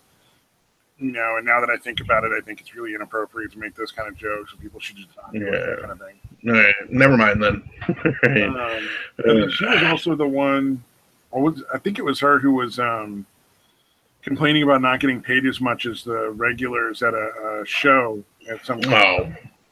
And the fucking owner of the club came after her and was like, look, you went on and did 10 fucking minutes because I was being nice and let you on, and even though you weren't scheduled for that night. Yeah, you didn't make as much as them because they were in there doing an hour. You don't get paid for an hour if you do 10 minutes, period. It doesn't matter who the fuck you are.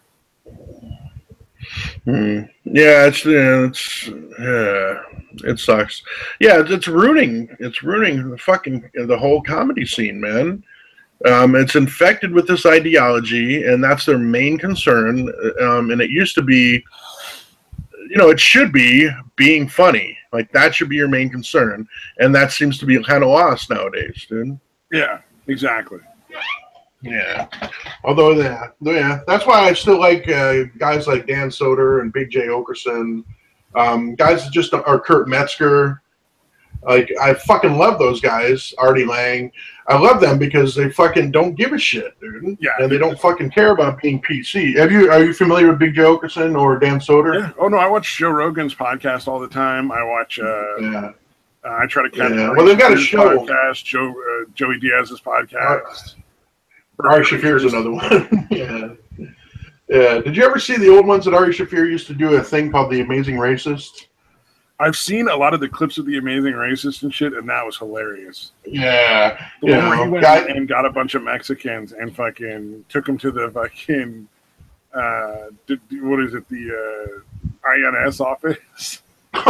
We're like, you gotta let it, sir. You have to let them out. You can't do that. Did you see the one where he was in like a Jewish grocery store and he was trying to get people to sign off apologizing for killing Jesus? Oh yeah. He was like, some of them got mad. That was funny. Yeah. Well, dude, he tried to bring the fucking like KKK type robes into like a black fucking laundromat place, dry cleaning.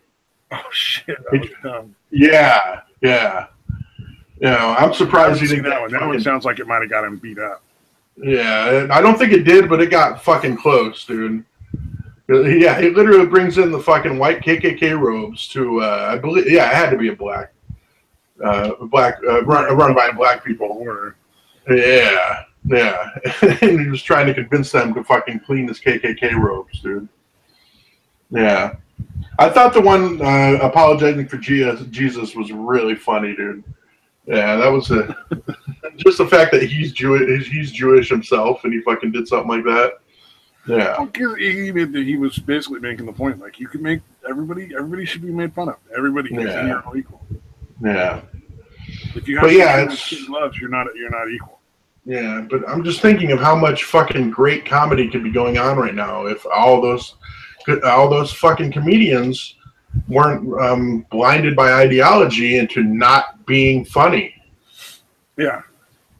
You know, like how much is lost, dude. I really wish Patrice O'Neal was still around, dude. I really wish Patrice O'Neal was still alive, dude. Yeah. Well, there's a lot of TV show movies. Like, I don't know if you saw the live action version of Beauty and the Beast.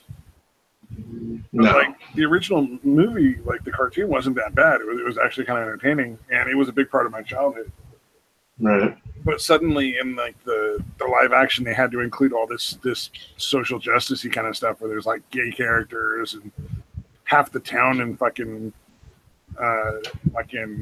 France in the Middle Ages is fucking black and stuff. Yeah.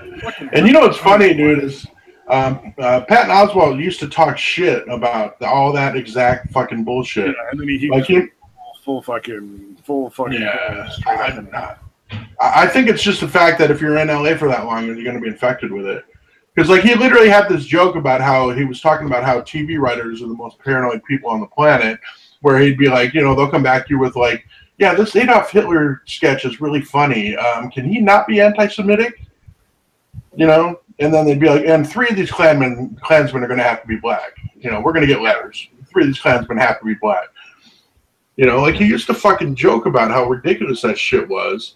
And now he's fucking, it's fucking frustrating, dude. You know, him, Dana Gould's really bad about it. Paul F. Tompkins is fucking bad about it. Well, Dana Gould, I fucking trolled on Twitter so many times now.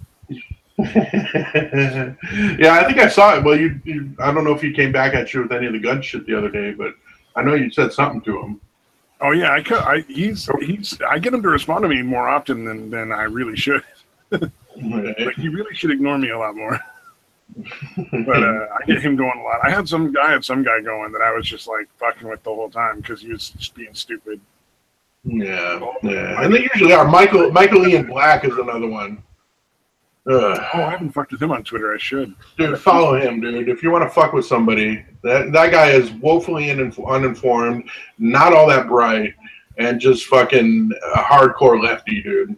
Well, did you ever see the one with him and Steven Crowder when Steven Crowder kind of fucking busted him? I did. It's just been a long time. Yeah, I just thought it was funny. Steven Crowder stuff. I don't agree with a lot of Steven Crowder stuff, but I'll watch a lot. No, I stopped watching Steven Crowder. I got tired of it. He has a huge blind spot for anything that has to do with religion, dude. And I just can't.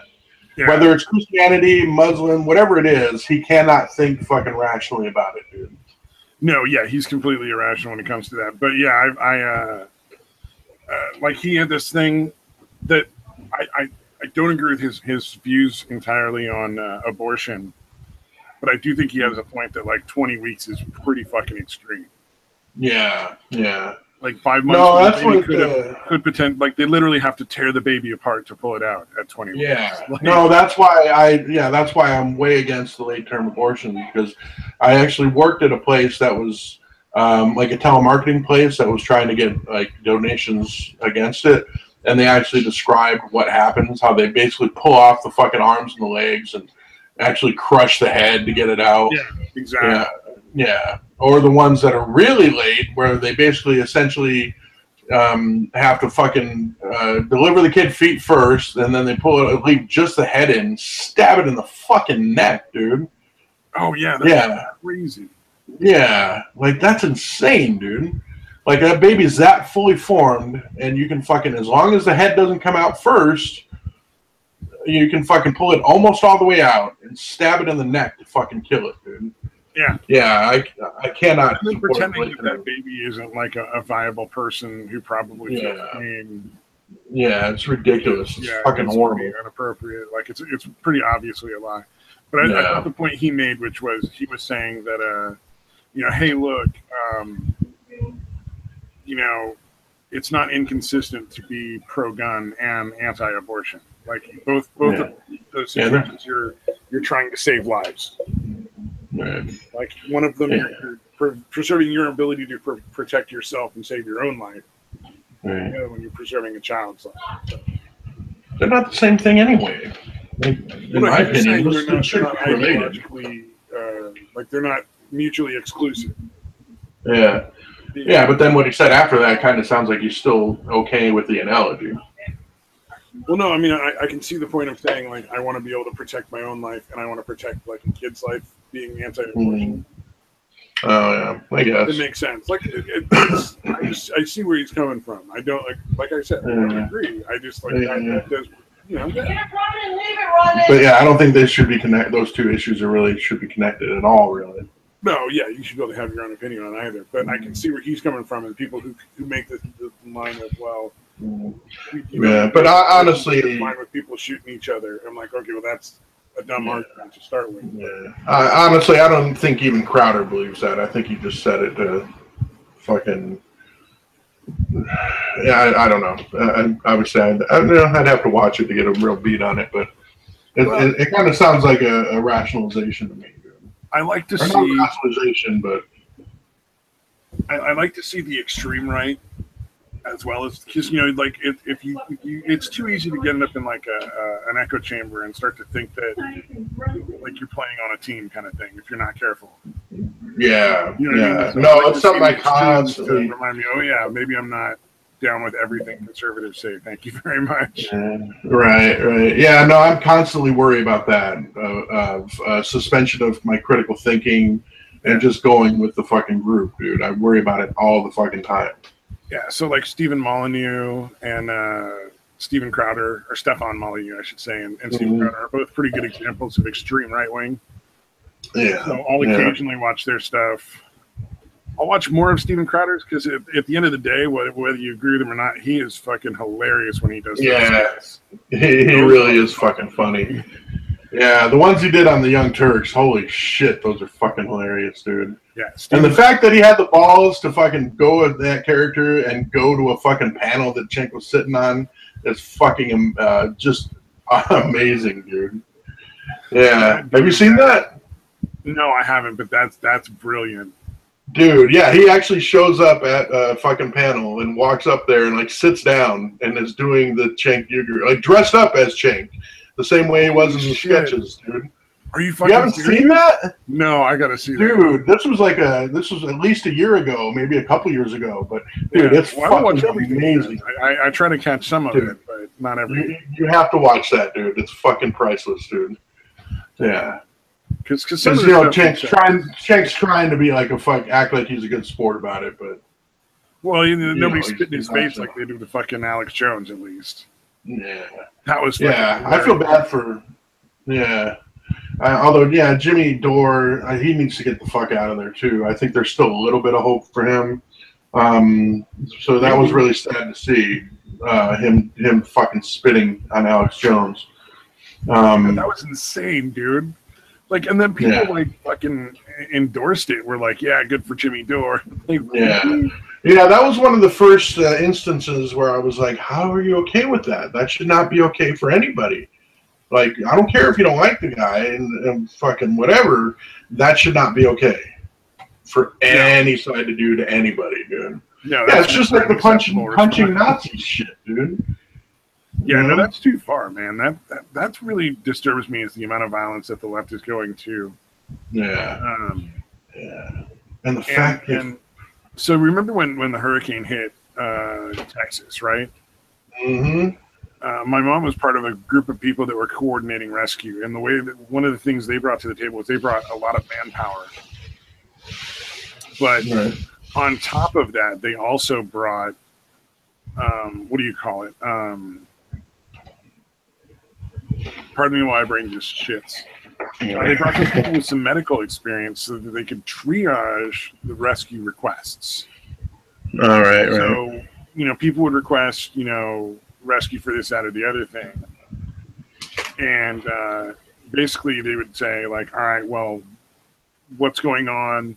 And find out, like, what the health issues that were going on were. And use that as a way to determine who needed to get rescued first. So they were saving a lot of lives, and they prevented a lot of fatalities because they knew, like, who really needed rescue and who just really didn't want to be there anymore. Because those are two drastically different things. And unfortunately, like, some other stuff got involved, and they ended up all cutting out. But they set up a system, so at least that. But they were all like rooting for Hurricane in Florida to destroy all of Trump's stuff, like his house and shit. Yeah. And it's like, and the hotel, it's like, what about the fucking people that work there, or the people who just fucking like just happen to be staying at that hotel because it was for whatever thing it was the most convenient. I mean, like, yeah. At what point do you? No, that to me is just horrific, dude. Yeah. It's the most horrific thing, man, is to fucking be happy that other people are fucking getting hurt and dying, just because they don't agree with you politically, man. It's the same thing with what happened in Vegas, dude. Like, yeah, but it's like it's a joke. But I'm like, it's not funny. Yeah. Well, I think there has to be a disconnect where they don't really view the people they disagree with as people. It's almost like they're an abstraction that are not really real. Like, it's just something you saw on TV, the way you see fucking violence on TV shows or movies. Yeah, it's something like that. I don't get it. Yeah, they're obviously not in their brain. It's obviously not factoring in that those are actual people. Yeah, or my dad's biggest thing right now, fucking with the Puerto Rico thing, that it took so long for aid to get to Puerto Rico because, it's a fucking island in the middle of the fucking ocean. And there was a hurricane, so it was not, like, easy sailing to get there. Yeah. I don't think a lot of people are aware with exactly how far away Puerto Rico is, dude. Yeah. It's pretty goddamn far away, dude. Like, it's way further than fucking Cuba or fucking, Actually, I'm going to kind of pull it up. I don't think I can actually show it. I don't know how to do that, but... Well, no, I mean, it's super far away. Like, we all, like, any rational person realizes, like... But on top of, like, that, it was... one of the problems was they had a mayor who was, like, directly working against the relief efforts because she wanted to get, like, be a glory hound and fucking make Trump look bad. Oh, yeah. And then what else is going on? Oh, the truck drivers union wanted like triple their regular fee to deliver stuff up front from FEMA. So they should be doing the exact opposite of that, but they're fucking strong arming them instead. Well, and you can ask for triple. I don't think that's wrong. Their roads were destroyed. Their job was going to be at least 3 times as hard. But fucking wait to collect your fucking blood money till afterwards. You know what I mean? Like, you don't have to get it before. You can get it after. Like, is it that big of a deal that they give you money beforehand when, like, none of the banks are even open? Like, they're supposed to get a lot of cash? Yeah, actually. I guess I can kind of understand the hazard pay kind of angle to it. But, yeah. insisting on getting it up front, dude. You're like, yeah, you're a fucking asshole. Yeah, I want to be as reasonable as I can, and I'm willing to say, like, hey, yeah, I get it. You know, it's much more dangerous trying to deliver this right now, and you're hoping that you can, you know, get paid for it, essentially. All right. Whoa. Which makes, you know, that makes sense. That's a reasonable expectation. What's not reasonable is that FEMA was supposed to bring a bunch of cash to hand off to you ahead of time, like it's some sort of fucking blood money. Yeah, that is pretty out there, man. But, you know, I mean, like, what are you going to do? Like, you know, and then, like, they had to suspend, I forget what the rule is. Like, there's a certain law that they had to suspend in order to, like, allow companies from other countries to deliver, like, relief supplies and stuff like that. And so, I mean, there's a lot of shit going on, but just the whole situation was just a big fuck up, essentially. Yeah. And it seems like Trump is kind of handling shit. No, he did really well. He did everything he could have possibly done in that situation. It wasn't a case where, like, he was just not working very hard. It was just like, my dad's thing is like, well, he had a golf course that he built there and it went under. And I think he blames him. That's why he's doing his stuff with time. Wow. Fucking insane. Yeah, that's I think you can read his fucking mind, which is a little weird. Right. Yeah. I mean, Trump can be petty, but I cannot imagine he's that fucking petty, dude. Fucking, he's gonna 20 years ago a golf course went under and he's gonna, like, let a fucking country, you know, or an island of people just fucking starve to death. No. Yeah, like he blames all of them there. It's an island. Getting stuff out there takes time and a lot more effort. Yeah. No, I was looking at it again. Fucking Texas. You know? Yeah, like it's way on the fucking east side of everything in the Caribbean, dude. Like you got to go past Cuba, past the Haiti/Dominican Republic, you know, before you even get to fucking Cuba or get to fucking Puerto Rico, man. It's way out there. Exactly. It was one of those things when it's just like, it takes days to sail out there in good weather. Just after a hurricane, you're definitely not good weather anymore. So, I mean, that's right. But it's not. Yeah. You're going to still have some rough seas out there, man. Yeah. The whole thing was just, that was so dumb. I was just like, you've got to be out of your mind. It gets insane, man. The whole fucking bias of whatever ideology you subscribe to. That's the reason that Hello? Did you cut out altogether? Or did I cut out? Uh-oh. Hello?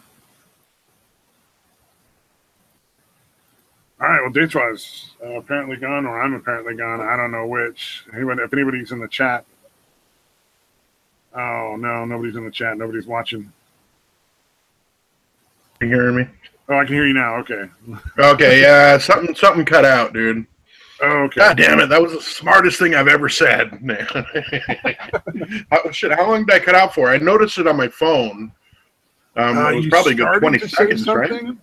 You started to say something in response to what I'd said about my dad thinking like Puerto Rico, or like that we just like gave up on him essentially. Oh, right, yeah. No, it was essentially... Yeah, I was going to say it was got to be at least 20, 30 seconds. Yeah, I mean, it was essentially what I've said before. I hate the fact that, you know, or I was basically saying that's the reason I avoid considering myself even conservative, liberal, moderate, Republican, Democrat.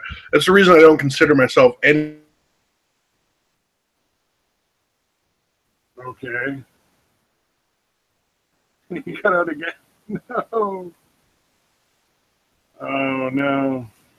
It happened again, didn't it? It just is the reason I don't consider myself. And then you cut out. Yeah. All right. Jesus Christ, dude. Is it mine? It seems to be happening on the phone. But yeah, basically it's the reason I don't consider myself any of the... I'm trying to get it as short as possible now, dude. But it's the reason I don't even want to consider myself either conservative, liberal, moderate, or anything is because I don't want it to affect my ability to think critically. Yeah. You know, Well, the only I reason wanna, I'm registered to vote as a Republican is just because I was like, you know, right now they're the most reasonable yeah, of the people. You know, like yeah, I don't necessarily agree with all the Republican stuff. I'm not even like probably half of it, but yeah. you know, it's No, like they're right definitely now more they're the most reasonable reasonable. now. Yeah, yeah, yeah. And there's, I mean, especially, I mean, you kind of have to. I don't. Well, I should really start voting. Dude. I've never voted, and I really need to start doing I it. vote not for things like president. Like I don't. I mean, I vote for it, but I don't really like my vote. Really isn't that big of a deal, Right, especially in California. But I right. can affect local things. Yeah, You know, I can make yeah. myself heard on like taxes, like local. They wanted to bump the fucking. I forget what sort of tax it was, but essentially they wanted to put taxes on tourists. And I Yeesh. was just like, no, but I think they went ahead and did it anyway. But I mean, that would have been like a really smart thing if we could have not done that. You know, like, Right, right. if we just said, Yeah, like, maybe taxing the fucking tourists is a really bad idea because, you know, that's where we make our fucking money. yeah. Are you talking about for just the town that you live in? Just the town. Yeah, the county. Mm, The county wanted to do it. yeah, the And county. because I'm in like wine country.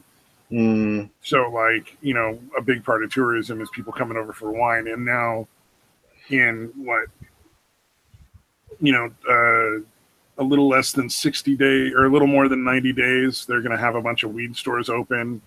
And then we're going to have wine and weed tourism. oh wow.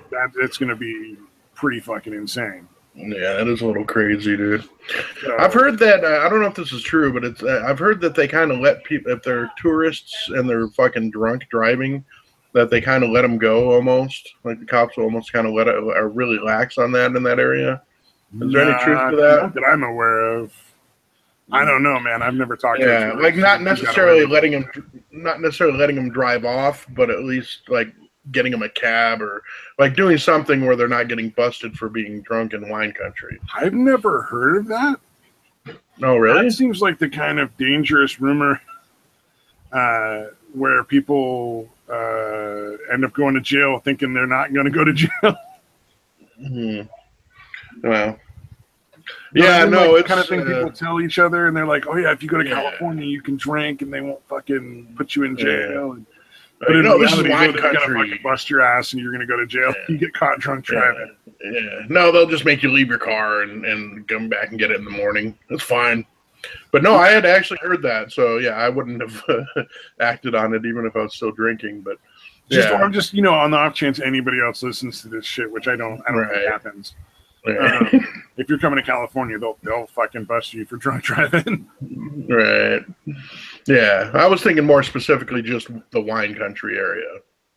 No, they're not lax on it as far as I know, because Yeah. Okay. it still can kill somebody here. It's not like, you know, if they're Right. lax. In fact, it's probably more likely to kill somebody, a local person. Yeah.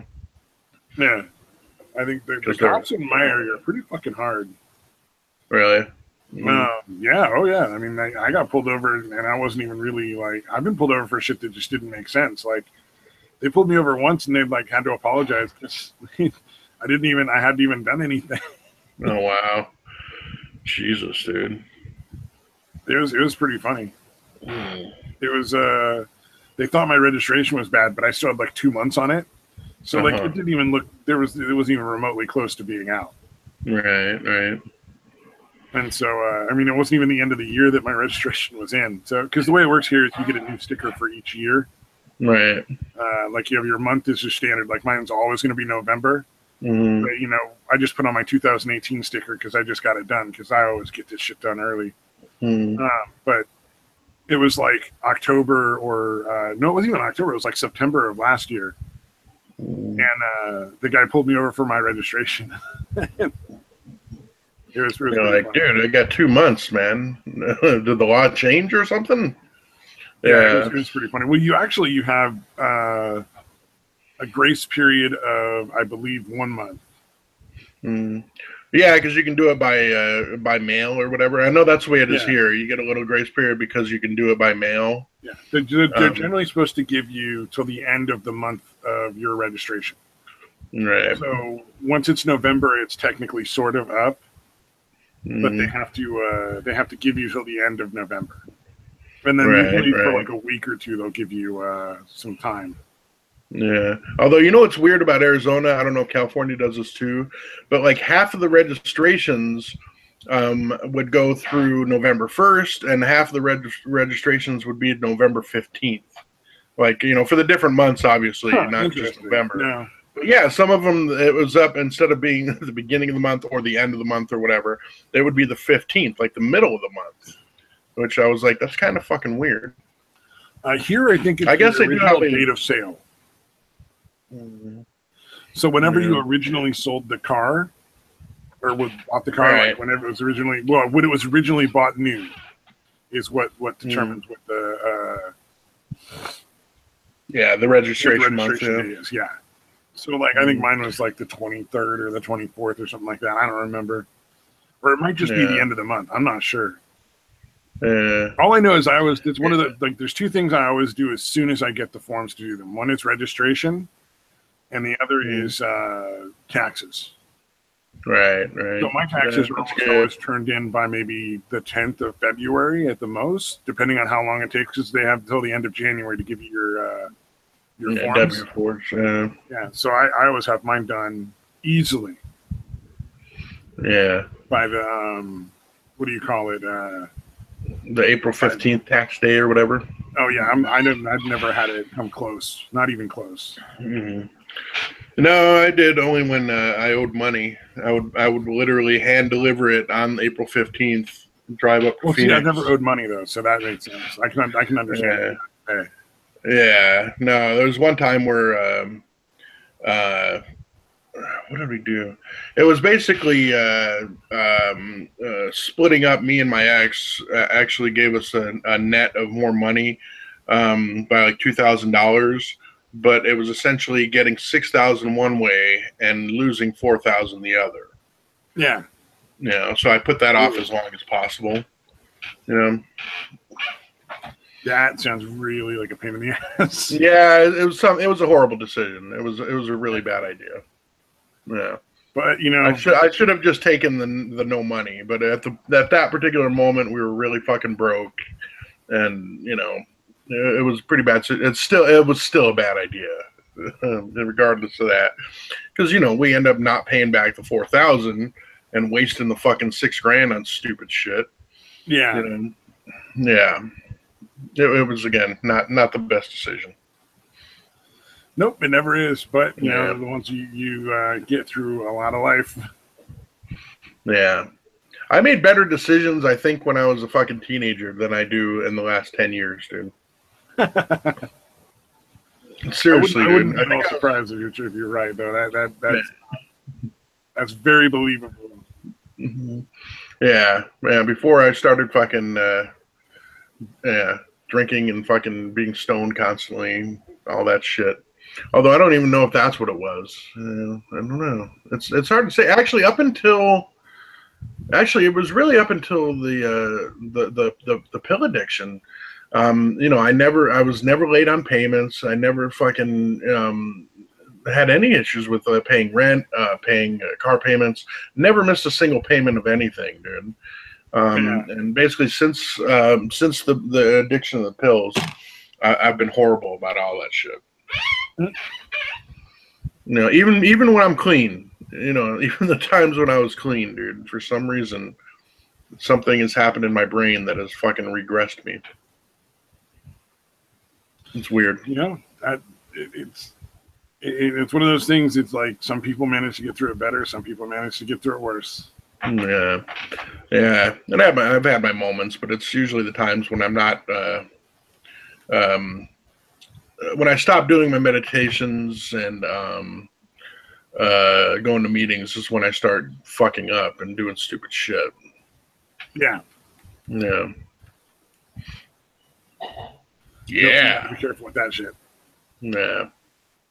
Super Indeed. I see the clients. I see the clients I work with slip all the time, man. It's one of those things where, like, it just, you know. Yeah. And it starts, and that's the thing with being in recovery is I always used to think that my fucking relapses were these things that just happened out of the blue. Like I wasn't thinking about using, and then all of a sudden it was like bam, and I'm off and fucking using. But the more I've gone through it, now I realize, oh, look, I stopped making my bed this day, and then I stopped doing this other thing. Oh, and then I stopped meditating here. Like you can see it coming. You know, you can actually, a relapse happens long before you actually use the drug. You know? Yeah. But yeah, I really thought for the longest time, I'm like, dude, everything's fine. And then all of a sudden I fucking bam, I got to use. And that's not true at all. No, I mean, it's like for the people that don't, like with anger management or anxiety or any number of other specific issues where they don't really think about it in advance. It's really easy to sort of like fall into that trap of thinking that like anxiety just happens or anger just happens instead of like learning to figure out, you know, hey, fucking this happens an awful lot when I do this, or like I feel like this, and then like, you know, an hour later I'm raging out or I'm freaking out, you know, or something along those lines. Right. And I just want to pretend that it's not predictable. Yeah, that it just don't take the time to kind of tell how they feel, kind of thing. Yeah. So for me now, I recognize the fucking warning signs way in advance. You know what I mean? Because I'm aware of what builds it up to it. And it's, again, it pretty much always involves me being lazy and me lacking focus. You know, not wanting to do shit, not wanting to, you know, clean my room, not wanting to make my bed, not wanting to, you know. And that's another thing is, like, I had to explain to, like, a friend of mine when we were actually in the same recovery house, what do you call it, sober living house, and he didn't understand why it was a big deal to make his bed every morning.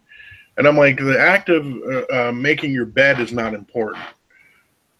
Interesting. I wouldn't have thought it'd be a big deal either, but like it's not. The act itself is not. It's learning to follow the rules that's important. The learning to do shit. Saying, yeah, because you have to, not because you want to. Right. All right. Yeah, because again, you understand the addict's mind is we will put more effort into not doing something than just doing it. Yeah. You know, like this makes perfect sense when you explain it that way. Yeah, see, this wasn't mine, but I thought this was the perfect illustration of how an addict thinks. This girl in one of the meetings was talking about how she had to vacuum the carpets and shit in her house. You know, her parents were making her do it or whatever. And she basically took the vacuum, never turned it on, but was pushing it over the carpet to make the little things on there to make it look like she vacuumed. And the vacuum works better and kind of drive. You know how a vacuum kind of drives itself a little bit. Yeah. When it's on, it's actually easier to use. So she actually did more work trying to make it look like she was doing the work. Yeah. Instead of just that's hilarious, man. Yeah. Like I think that's the perfect illustration of how an addict thinks, dude. You're literally. Yeah, go ahead, man. That makes perfect sense. I can absolutely see a client doing that. Like it's one of the clients who just like, you know, I've worked with people like that. That's fucking funny. Yeah. It's literally like over the entire house. I fooled them. Yeah. Yeah. Like, see, I did it. Look, you know. Yeah. Literally, yeah, I can see that so many times in my own life. Like, I literally worked harder to avoid doing the work that I should have just done. Yeah, exactly.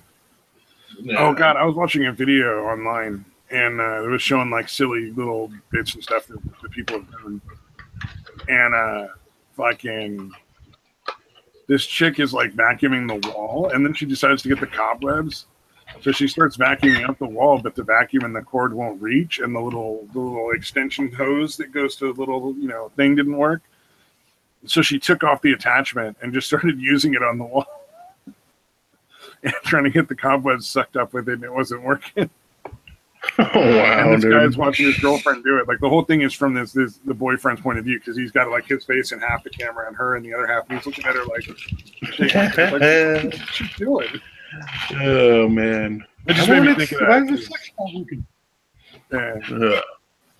Take the fucking part off of the vacuum part of it, and then Expect it to still have suction. I don't know why this isn't working. This is so weird. Damn, that's hilarious, dude. Oh man, I'm sure there's a ton of people that have done that. I mean, it can't just be her, but I want to watch that all day. Yeah, we've all done stupid shit like that, but that is pretty funny, dude. just it was such a normal thing, so it's happened a lot of times. One of those ones where you're like, oh, this has happened a lot, hasn't it? Because that doesn't make sense. Yeah.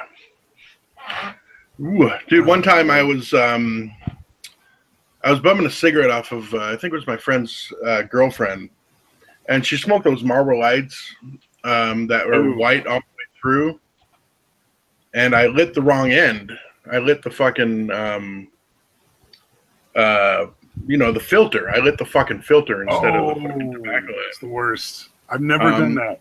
Okay, that's really bad. But what is worse is like I got another cigarette and I did it again, dude. She gave me another cigarette and I immediately did the same thing again, dude. I watched some dude do that once. After I'd only been smoking for maybe like 6 months. Mm-hmm. And the look on his face was enough that I've always made absolutely sure before I lit the cigarette. Nasty. God, that is so fucking nasty, dude. That taste stays in your mouth for quite a while too, man. He looked so unhappy with what had happened to him. He just looked like the most miserable fucker on the planet. Like, I was just like, that was not good. Think about the smoke from a filter going into a burning filter. That can't be good. It's gotta be some nasty shit, I can't imagine. But like, it was really funny just because he had this look on his face that was of such betrayal. Like the cigarette had like betrayed him or something. Wow. Well, it is kind of, you can't really smoke it after that. It's pretty much done unless you're going to smoke it filterless or whatever. That filter gets rock hard. When it burns, it's like fucking either gone or rock fucking hard, dude. Oh, yeah. No, it is not a pleasant mistake to make. Yeah. Ugh. I can still remember that nasty ass taste, dude. Ugh. But yeah, ever since then, I've been incredibly cautious about it, dude. My OCD kicks in on shit like that, and I just like it'll just never happen again. Yeah, it's kind of like locking my keys in the car. Like I'm so paranoid. When I was in high school, I did that. I accidentally locked the keys and we had a Suburban. I locked the keys in there while it was running. Yeah. And fucking ever since then, like I have to check the lock and make sure I have my keys like 3 times, essentially 3 times every time when I get out of the car, dude. No, I don't blame you. My OCD forces me to essentially, dude. Although again, I cannot do it, but I just it always takes less effort to do it than to not do any of my OCD habits. The only time I've ever locked myself out of my car was twice in a day, and it was the day my aunt died. So I was just like, I was really distracted. Yeah, right. Yeah, it's understandable, dude. Yeesh. But both times I had to have somebody drive really, really way out of their way. Once was at once was at the mall, but it was like in a really, like the wrong time of day to do it, like a lunch hour rush kind of thing. And then the other time, I was out at the beach, which is about 45 minutes to an hour drive from my house. And so I had to walk like a half a mile from the parking lot where I parked to go to the beach to the ranger station because that's where the nearest fucking phone was. And call to have somebody bring the spare key out. That sucks, dude. Oh, I felt so bad. Yeah. That sucks is an understatement. I just felt awful because whoever did that, like I forget who it was, but that was not what they planned on doing for 2 hours of their day. Yeah. And did they know about it? Like the fact that you had just done it the previous time? Well, yeah, I had them drive out to the mall to bring me the key then too. Oh yeah, it would have been probably the same people, right? Oh yeah, it was somebody at my house. I mean, it was either my parents or my brother. So. Yeah. Yeah. That's always shitty call to have to make when you lock your keys in the car or something like that. Oh, yeah. I used to run out of gas a lot, dude. I've never had that happen. That's going to be like a real pain in the butt. The only time it happened was, again, when I was really heavy using and I never had any money for anything but pills, basically. Oh, yeah. You always got enough money to make sure you have enough pills to get through. But you never have enough money to get the gas. Yeah, gas or any of those, those are not essentials, So I would regularly fucking run out of gas on the freeway back and forth to work. My because it happened like once a month at least, dude. Oh yeah. And people must have been frustrated with me too. Like, I don't know, I just keep forgetting. No, I totally have money for that kind of shit. In the back of their heads, they're going, nobody else forgets to fucking put gas in their car. Right. In fact, you didn't do it for the first 30 years of your life. Yeah. Yeah. You know what I mean? Because I never did. It literally never happened before. And then all of a sudden it's happening fucking pretty goddamn regularly. Yeah, every fucking week. Yeah. Twice. Yeah, that's what I thought. That's what another thing that's kind of funny about when you're active in your addiction is you think you're fooling everybody. And, nobody's fooled, man. They all know. Yeah, especially friends, family members. Because when I went to when I told my mom that I was going to rehab, thinking that she has no idea, despite the fact that it should have been obvious she knew. I'm like, I'm going to rehab or whatever. And she's like, well, it's about fucking time. And I'm like, you knew? She's like, of course we knew. It was fucking obvious, dude. But yeah, it really is amazing how delusional I was, that I really thought I was fucking tricking people, dude. Oh yeah. Well, what is it? My uncle, one of my uncles is gay. And everybody kind of had suspected something was up and kind of figured. Right. When he finally came out, everybody was like, "Oh, thank God!" Finally, she was stop pretending. Well, she was worried something might actually be wrong with him. Oh, she was like, "I thought something was wrong with you. Like, why didn't you fucking tell me sooner?" I was so worried. She's like, you were like, you couldn't respond to questions. It took you so long to answer questions. And I just don't know how you're doing. And you take a minute to reply. It was so weird. Yeah, you have to think up like a non-gay story or something. Like, that's weird. Well, he was double interpreting everything, double and triple interpreting. So where you just like somebody says, "Hey, how you doing?" And you think, what do they mean by how am I doing? Do they want to know if I fucked a guy the other week? Okay, that makes sense. I was like, huh? All right. Yeah, well, that's a hard mindset to get into. Yeah. There was a girl I stopped hanging out with because of that. Oh, really? It wasn't even I wasn't even trying to date her or anything. She was just a friend. Wow. Mainly because I don't try to date people I work with ever.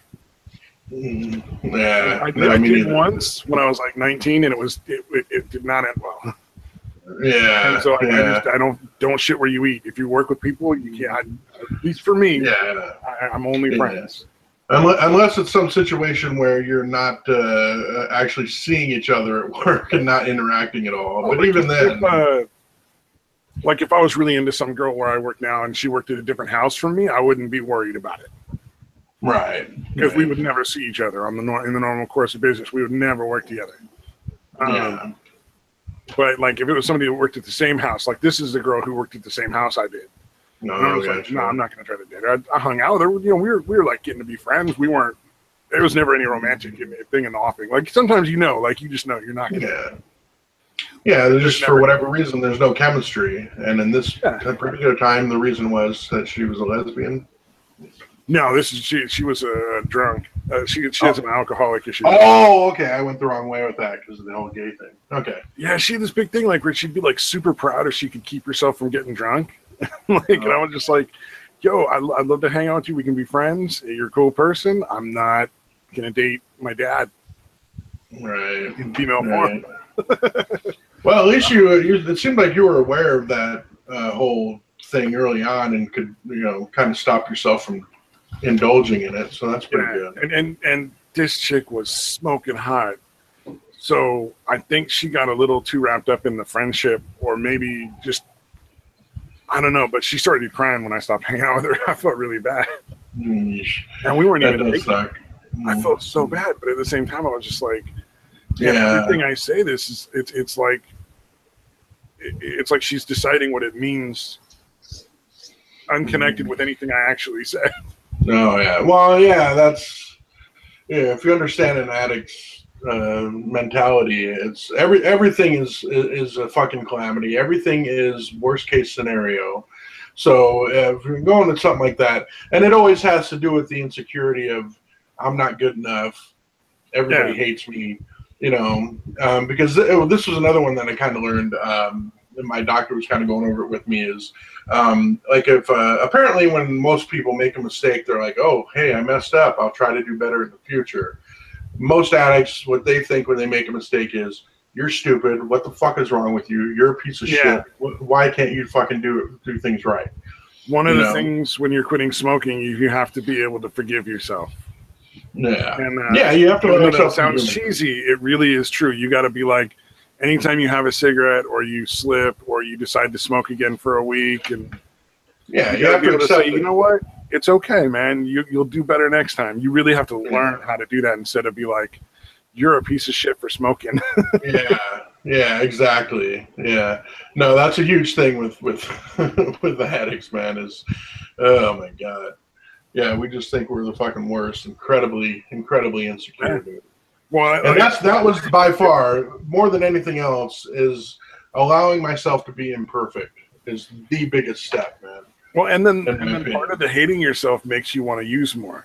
Yeah, oh yeah, absolutely, absolutely, man. Yeah, it'll send you back to a fucking relapse. Absolutely. So, like for smoking, might as well start using again. Fuck it. Yeah, for me, when I was trying to quit smoking, I would end up smoking more after I tried to quit because I would feel bad about it. I'd hate myself for when I smoked. Yeah, no, yep. Well, so you kind of understand the addiction. It's not quite the same, but it's not close. To the same level. It's I would say it's not to the same level of damage to yourself and all that, and damage to your daily life. So like, smoking isn't gonna fucking ruin your fucking social life or potentially make you lose your job or any of that kind of stuff. You know what I mean? Right. So yeah, it doesn't. Like, it doesn't get like super. There, but it doesn't get super expensive the way like especially heroin and opiates do. Well, unless you're in California and it's fucking like $10 a pack. But right. Yeah, I mean it wasn't at the time, but I mean yeah. But that doesn't really change, is what I'm saying. Oh well, it doesn't get to the point where you have to buy 40 packs a day. I guess. No, you don't really get to that point. Yeah. Well, I don't know. Some people fucking smoke 2 or 3 packs a day. I've known. Yeah. Well, here, this is what I'm saying is the tolerance for the opiates. Like when I first started taking like a Percocet, like a 5 milligram Percocet would get me high in the beginning, but by the end, I was taking the 80 milligram OxyContins, which is the equivalent of 16 of those. I was taking 10 to 12 of those a day. Oh shit! Like that's how high the fucking tolerance gets, dude. Because OxyContin is essentially Percocet, is essentially the Percocet without the Tylenol or the aspirin or whatever. That's a lot, dude.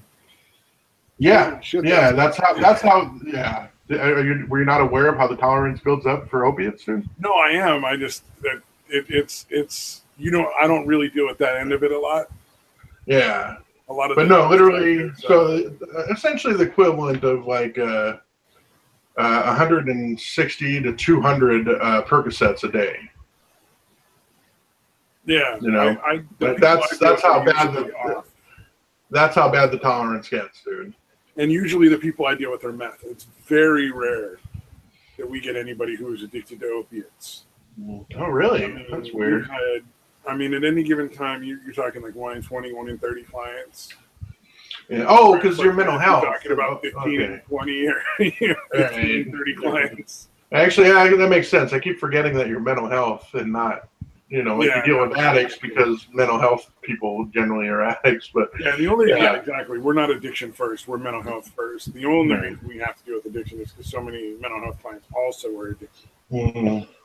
Yeah, and that makes sense because, like you said, with the meth-induced psychosis / schizophrenia or whatever, and all sorts of shit that goes on. Yeah, we also know some people that smoke occasionally. I wonder if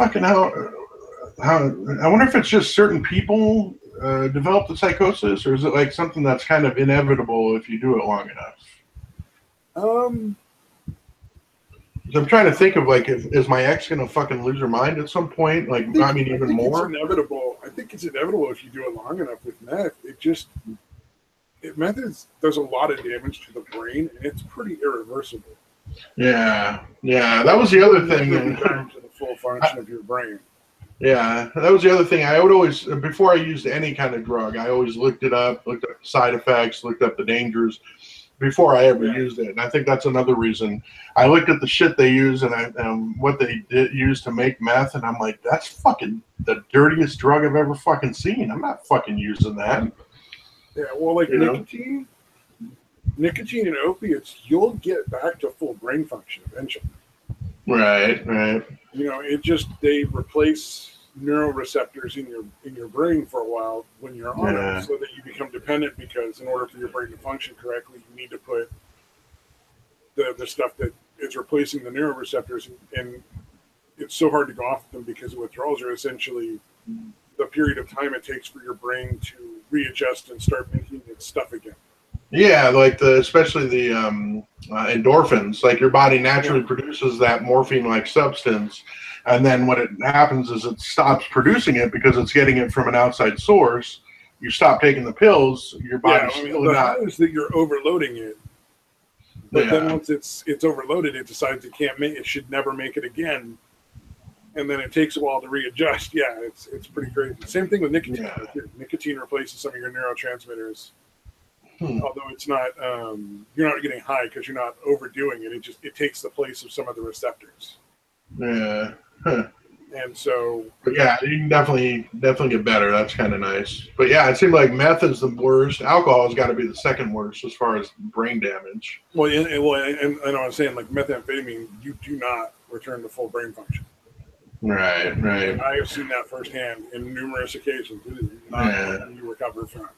That's the equivalent of maybe if you used it once or twice a month going out and partying at a club, and then you decided to stop doing it because it started to get rough on your body, you'll be fine. But the people that are habitual, like daily users, your brain is fucked.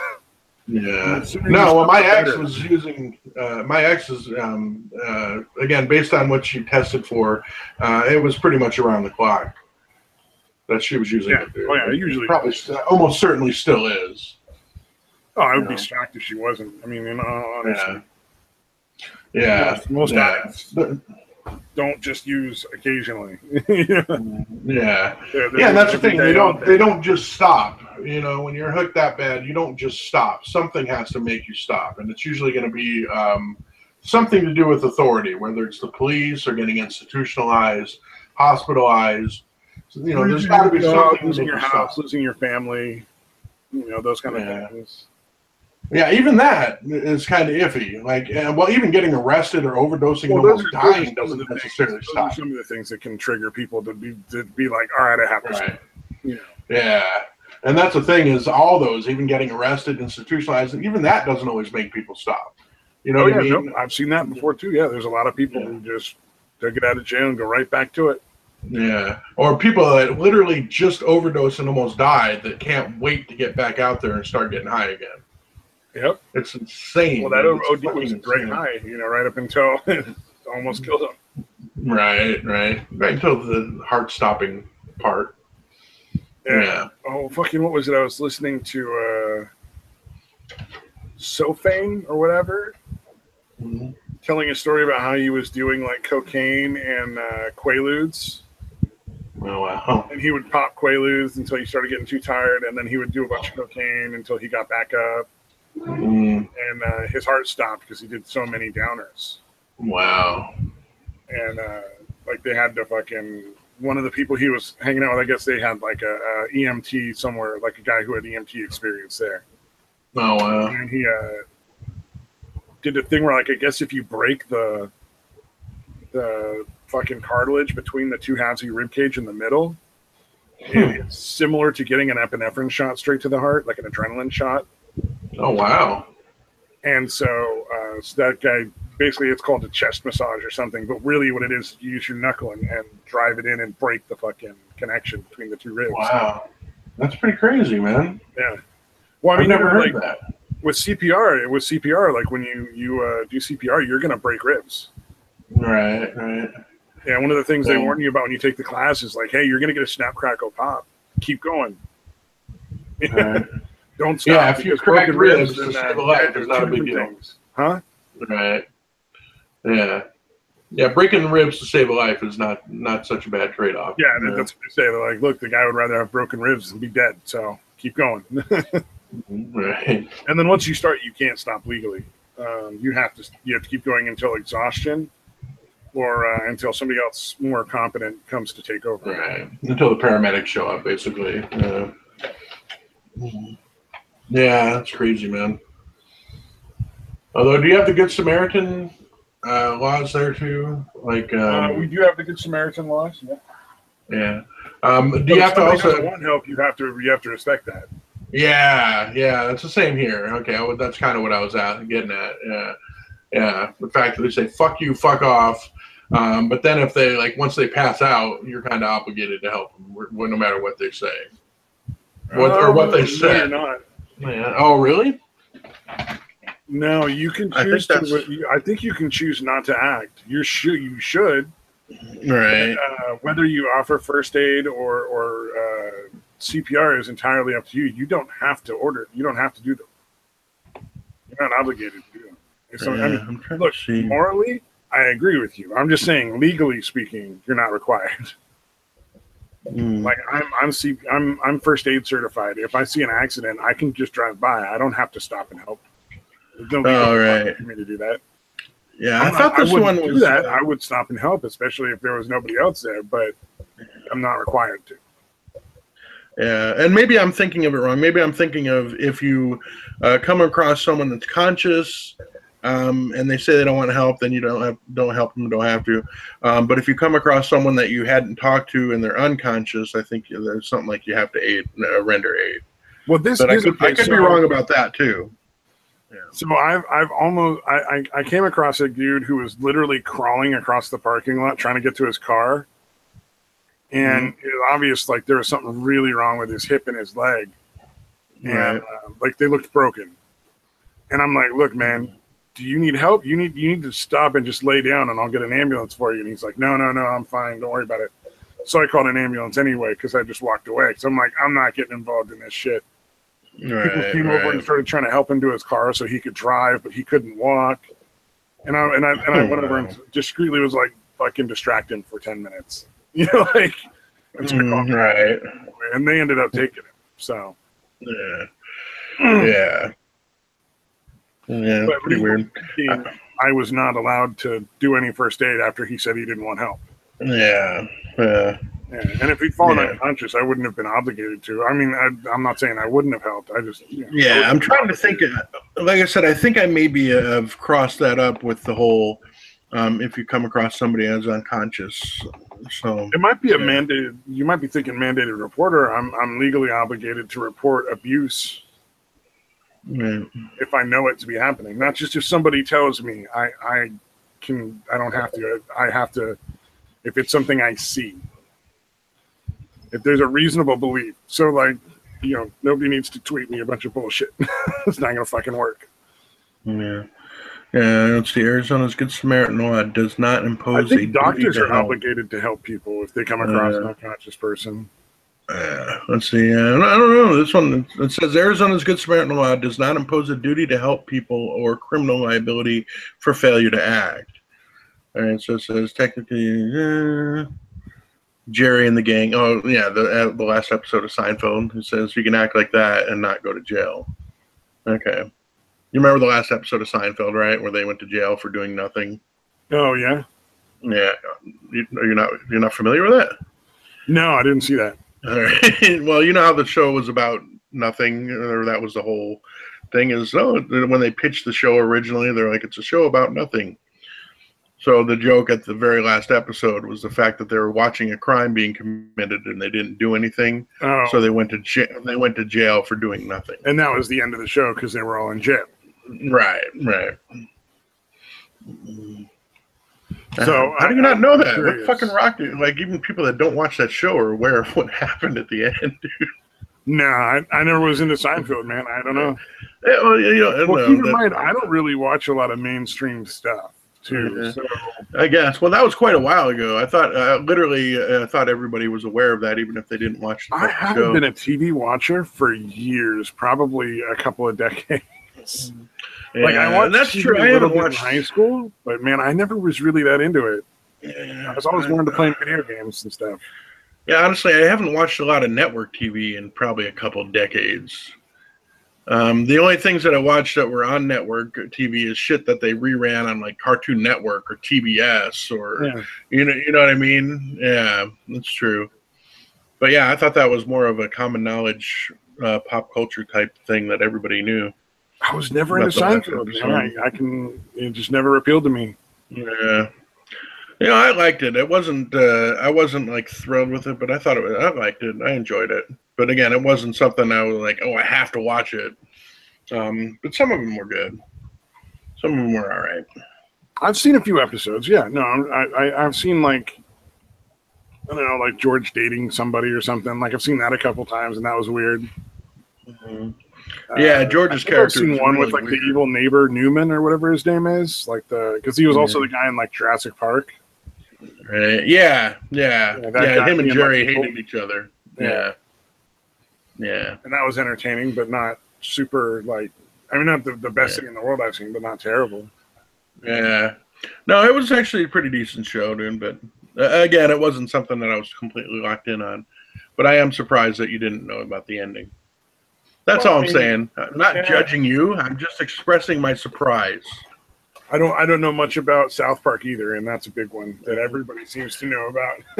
that really is much more shocking. That's compared to the Seinfeld thing, that is like a magnitude of at least 1,000 times more shocking. Whereas I own the entire series of Dario on DVD. So I mean, dude, I like that show too. I really like that show, man. It was fucking hilarious. There's fucking little smart ass fucking chicks. Yeah, it includes like a couple of movies too. Like I think I have 3 Daria movies, and then like I want to say it's like 4 seasons or 5 seasons of the show.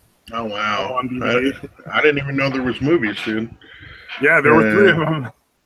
There was one where Jane goes to art school and some stuff happens. There was one where like that was really like surreal, where like some holidays escape. The anthropomorphic personifications of holidays escape from the Holiday Island or something.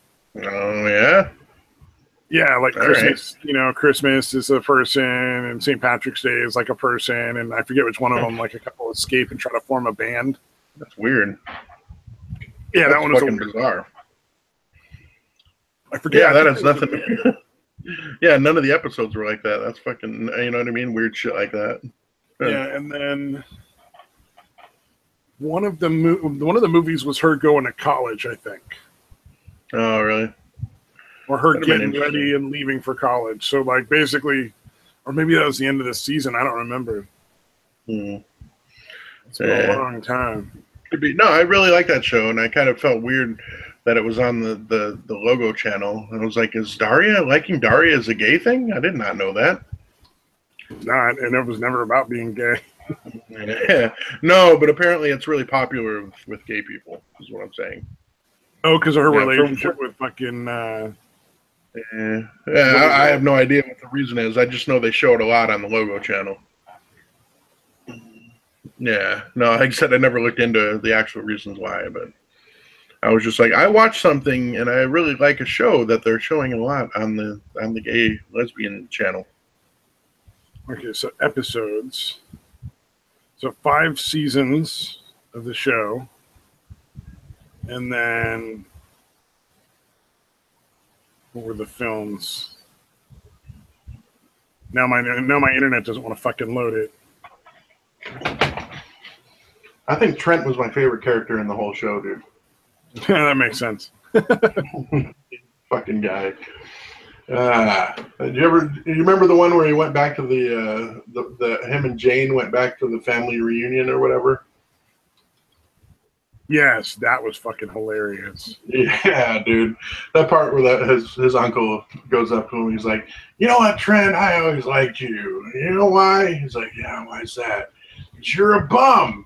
You're a lousy bum. You remind me of myself. Oh yeah.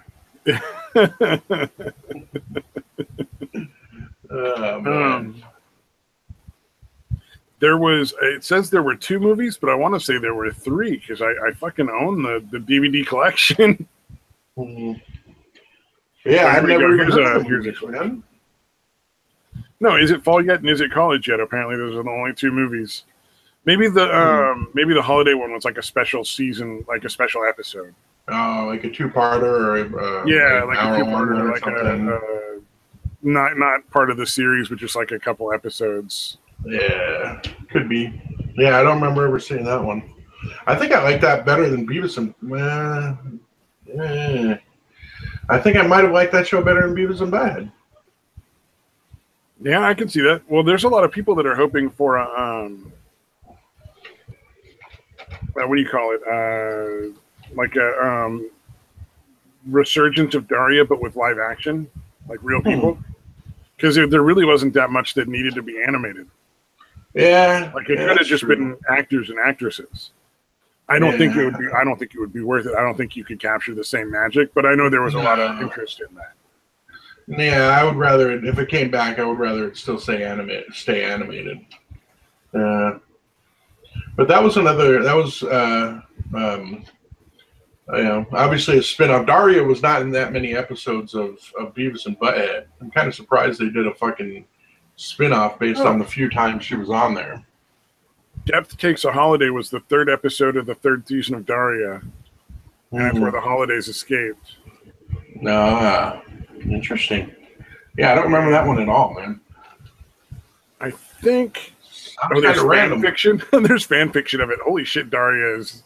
There's apparently a lot of stuff that goes really in deep with Daria, so I'm going to stop now. I don't want to... Going down the rabbit hole, huh? I don't need to read like fucking Daria rapes Jane or whatever. You know, it's not... Jesus Christ. Yeah, fan fiction is always amazing, dude. Yeah, I mean, I didn't see any titles. Mostly scary. Yeah, I didn't see any titles. I just assumed. Right.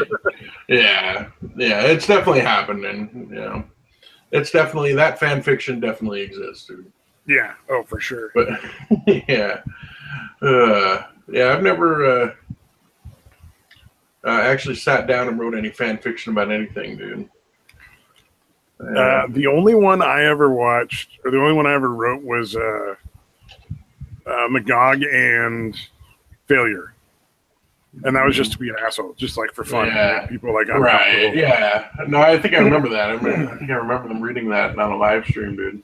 Yeah. Well, I turned Magog into a girl because I couldn't write gay scenes, sex scenes. Like it was awkward. It felt weird writing the other ones, and not that there's anything wrong with it. It's just like I don't. Yeah. It's just not. Yeah, it's hard to. Yeah, if you're not, I don't know how to write that. Yeah, it's a tough thing to understand. You know, a guy fucking another guy. If you're not doing it and you have no interest in it, it's a hard thing to put your head in there. Well, I've never been into writing like fucking graphic sex scenes anyway. Right. I mean, I'll watch porno like anytime, but like I don't know. It's just not something that interests me. You're not interested in writing your own porn. Yeah. No, actually, I could script some really funny fucking porn, but. Oh, I'm sure you could, dude. Yeah, I don't doubt that at all. Do that. I wonder where you could submit porn fucking scripts. Yeah, I don't know, man. Make sure you copyright everything first, though. I know, I'm really copyright reasons. I have no idea. I really want to do this now. Yeah. Yeah, get a job writing porn scripts. Yeah, I don't think I could. I don't know if I'm that imaginative on that. Maybe I could. Who fucking knows? Actually, come to think of it, I used to respond to the Craigslist ads because I could. This was years ago, but I used to respond to the Craigslist ads just to get the fucking naked pictures and shit. Because almost all the ones that were like women seeking men or W4M, almost all of them were bots. Like it was really extremely rare that any of the ones that were claiming to be women seeking men, 99% of them were bots. Because probably again, women don't really have to fucking try to get laid. You know what I mean? They don't need to fucking place an ad. My assumption was anybody who's on Craigslist trying to get laid is probably something really fucking wrong with them. Yeah, well, not the guys necessarily, but the women. It's just too easy for women to get laid. You know what I mean? Like, you got to be a real fucking train wreck to not be able to find a dick somewhere. Sure. And for guys, it's just not the same. It's more difficult. But yeah, and basically, I would respond to them, but I would make up fucking stories of like the shit I was gonna do to this chick based off the picture they sent, and knowing that nobody was ever gonna read it, and I was couldn't get another weird response that had nothing to do with what I was saying. But I would respond to them with these pretty long fucking things of what I was gonna do to this chick. So I guess I would be all right, better than I thought. As long as I was doing it as a joke, I guess it's probably, as long as I have that mindset, I could probably do a great job. Yeah, maybe. I should look those up, man, because those were pretty, like, I was trying to be funny. I was deliberately trying to only entertain myself, obviously. Or if somebody actually did read those, you never know, but I don't think anybody, I'm pretty sure they were straight bots that just responded based on keywords. Here we go. I gotta share this because it's yeah. Let's see here. All right, what do you got? All right, so this is stuff I used to do on Skype. I would accept the bots and then talk with them. All right. So here we have the bot says, "Thanks for accepting, hun. You busy right now?" And then I would. Why is it not? It's not showing up on my screen, dude. It's not presented. It's not presented. Oh, and I think I already covered this on there before. Yeah, I'm defenestrating neighborhood pets and stuff, and that's when I found out that means throwing them out the window. Yeah. Oh, yeah. Okay. Yeah. I used to do that shit all the time. All right. Just talk to bots on Skype every so often whenever they try to like get me to hook up, and I'd be like, will you send me part of your labia? And they'd be like, I'm going to send you this thing so you can put in your credit card. And I'm like, you will. Excellent. You know, like, just real so is that a deal on the labia? Yeah. But yeah, no, it's funny because they get, when you, after a couple of times, they'll actually, to try to make you, to convince you that they're actually real, they'll have a picture where they're like holding up a card and, they fucking Photoshop your name onto it. To make it look like, see, I'm real. I'm holding this card with your name on it. Yeah. And it's obviously like a fucking bot that just took your name and typed it on in a thing. Yeah, that's just set to automatically do that. Yeah, it's hilarious. I wonder if people who have like really long names, it's just like trailing off the edge of the fucking card. It's not even on the card. It's not even shrunk down. It just continues off of the card. I should try that, dude. Fucking funny. So I found a thing on Reddit that says how to write porn scripts to get like where you can submit them. It says write a porn script, number 1. Number 2, get your friends to act it. Number 3, shoot it. Number 4, set up a pay for porn website or sell it on an existing one. Number 5, profit. Nice. Yeah, good advice, dude. That's fucking. I can't argue with that. All right. That does sound pretty solid, but well, I think the one thing you could probably do on Craigslist is find people to do porn. Yeah. Like you could set up and just like find a bunch of girls and guys to do porn together and make your own porno easily. Yeah, that's true, man. It'd probably be easier than doing just the hookup thing. Is convincing them like, it'll be fun. We're gonna do porn with these. If you throw like $200 or $300 at the dude and like between $500 and $1,000 to the chick, you could probably get them to come out and do like an hour-long shoot or something like that, which is Yeah, well, the dude would probably almost be willing to do it for nothing or next to nothing. But yeah, the chick is always going to be the more expensive one. Well, you want to make sure that you compensate everybody involved, and you want to make sure that everybody signs contracts releasing all the images and the film to your ownership, essentially. Right. So that if there's ever any legal question about like who owns the film, who owns all the profits from it, there's no way they can come and try to get a big chunk of your money. You know what I mean? Like if you're the one that did all the filming and putting everything together, editing it, writing it out ahead of time, selling it, Right. making the website, it's really, you're the one that did the majority of the work and you've already paid them for their part. But sometimes people will come back and sue. So yeah, I'll try to get royalties or try to get a chunk of the you want to profits. you want to make sure you compensate him in some way, shape, or form because you don't want to do that. And I'll make sure they sign the contracts that are waiving them from any royalties or whatever. Liability of any kind, and then waiving. So, like, if one of them turns out to have like some sort of STD that they lied about, so they can't come after me. But that's standard. I assume that stuff's standard in porn contracts. Oh, I'm sure you could find boilerplate on the internet for that easily. Yeah, make sure you sign it Onision when you're done, and you'll be all set. Oh, that guy's such a fucking weird. I don't know, man. I wonder if that dude's Poe, to be honest. Yeah, I don't think he is, dude. Maybe about certain things, but like a character for the most part. But he's just so locked into it in order to make money. Like. Yeah, it could be. But he seems like a genuinely shitty human being, though. No, I'm not saying he's a good person. Yeah. Oh, you're just saying you think he's playing a character. He's not. Yeah, I think he's playing a character because he started out and that was what made money, and so he just kept going down that road and doesn't care, Yeah. Oh, kind of like Dan Whitney with Larry the Cable Guy. Well, but Dan Whitney's a decent person. I don't want to insinuate. Right. No, I just meant the character taking over, dude. I was making no aspersions about whether they're good or bad people. Yeah. Well, I just don't want to compare. Onision to anybody that's decent, just because it's not very fair. Although Onision's a piece of shit, for sure. Although it's kind of debatable on Larry the Cable, but he's not in Onision's category. You're right. Even if he might be the nicest guy in the world, but I don't think he's fucking. He's not Onision level. Getting teenagers to send him fucking, pictures essentially where they're fucking bra and panties or whatever, and then rating them. Yeah, that is disturbing. And I'm amazed. Videos? Does he do that in YouTube videos? I believe he has, dude. And those are still monetized. Yeah. I mean, is he still making? Although not anymore. I'm pretty sure Onision got hit really hard with the Apocalypse thing, which is not surprising considering his stuff was super inappropriate. I don't think YouTube should have left that on.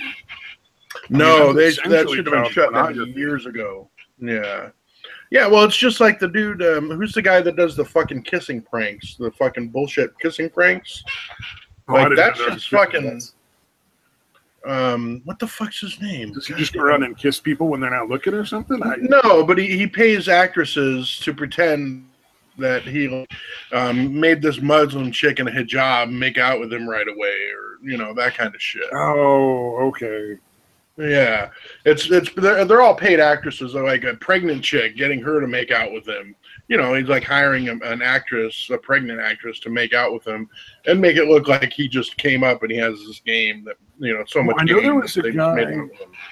I forget his name, but he got in a lot of trouble for making a video that was like a prank of him grabbing women's asses on the street. Yes, it's him, dude. But nobody really knows, because there were 3 videos that were all part of the same thing where he was trying to make a point. And let me be clear, he's a scumbag. But he did a video where it was guys grabbing girls' butts. He did one where it was girls grabbing guys' butts and nobody cared. And then he did a 3rd video explaining, hey, this is really not cool when it's okay for a girl to go up and just start groping some dude who may not want that to happen. And everybody's, oh, that's so funny. But it's not funny when it's a girl. It's not funny either way.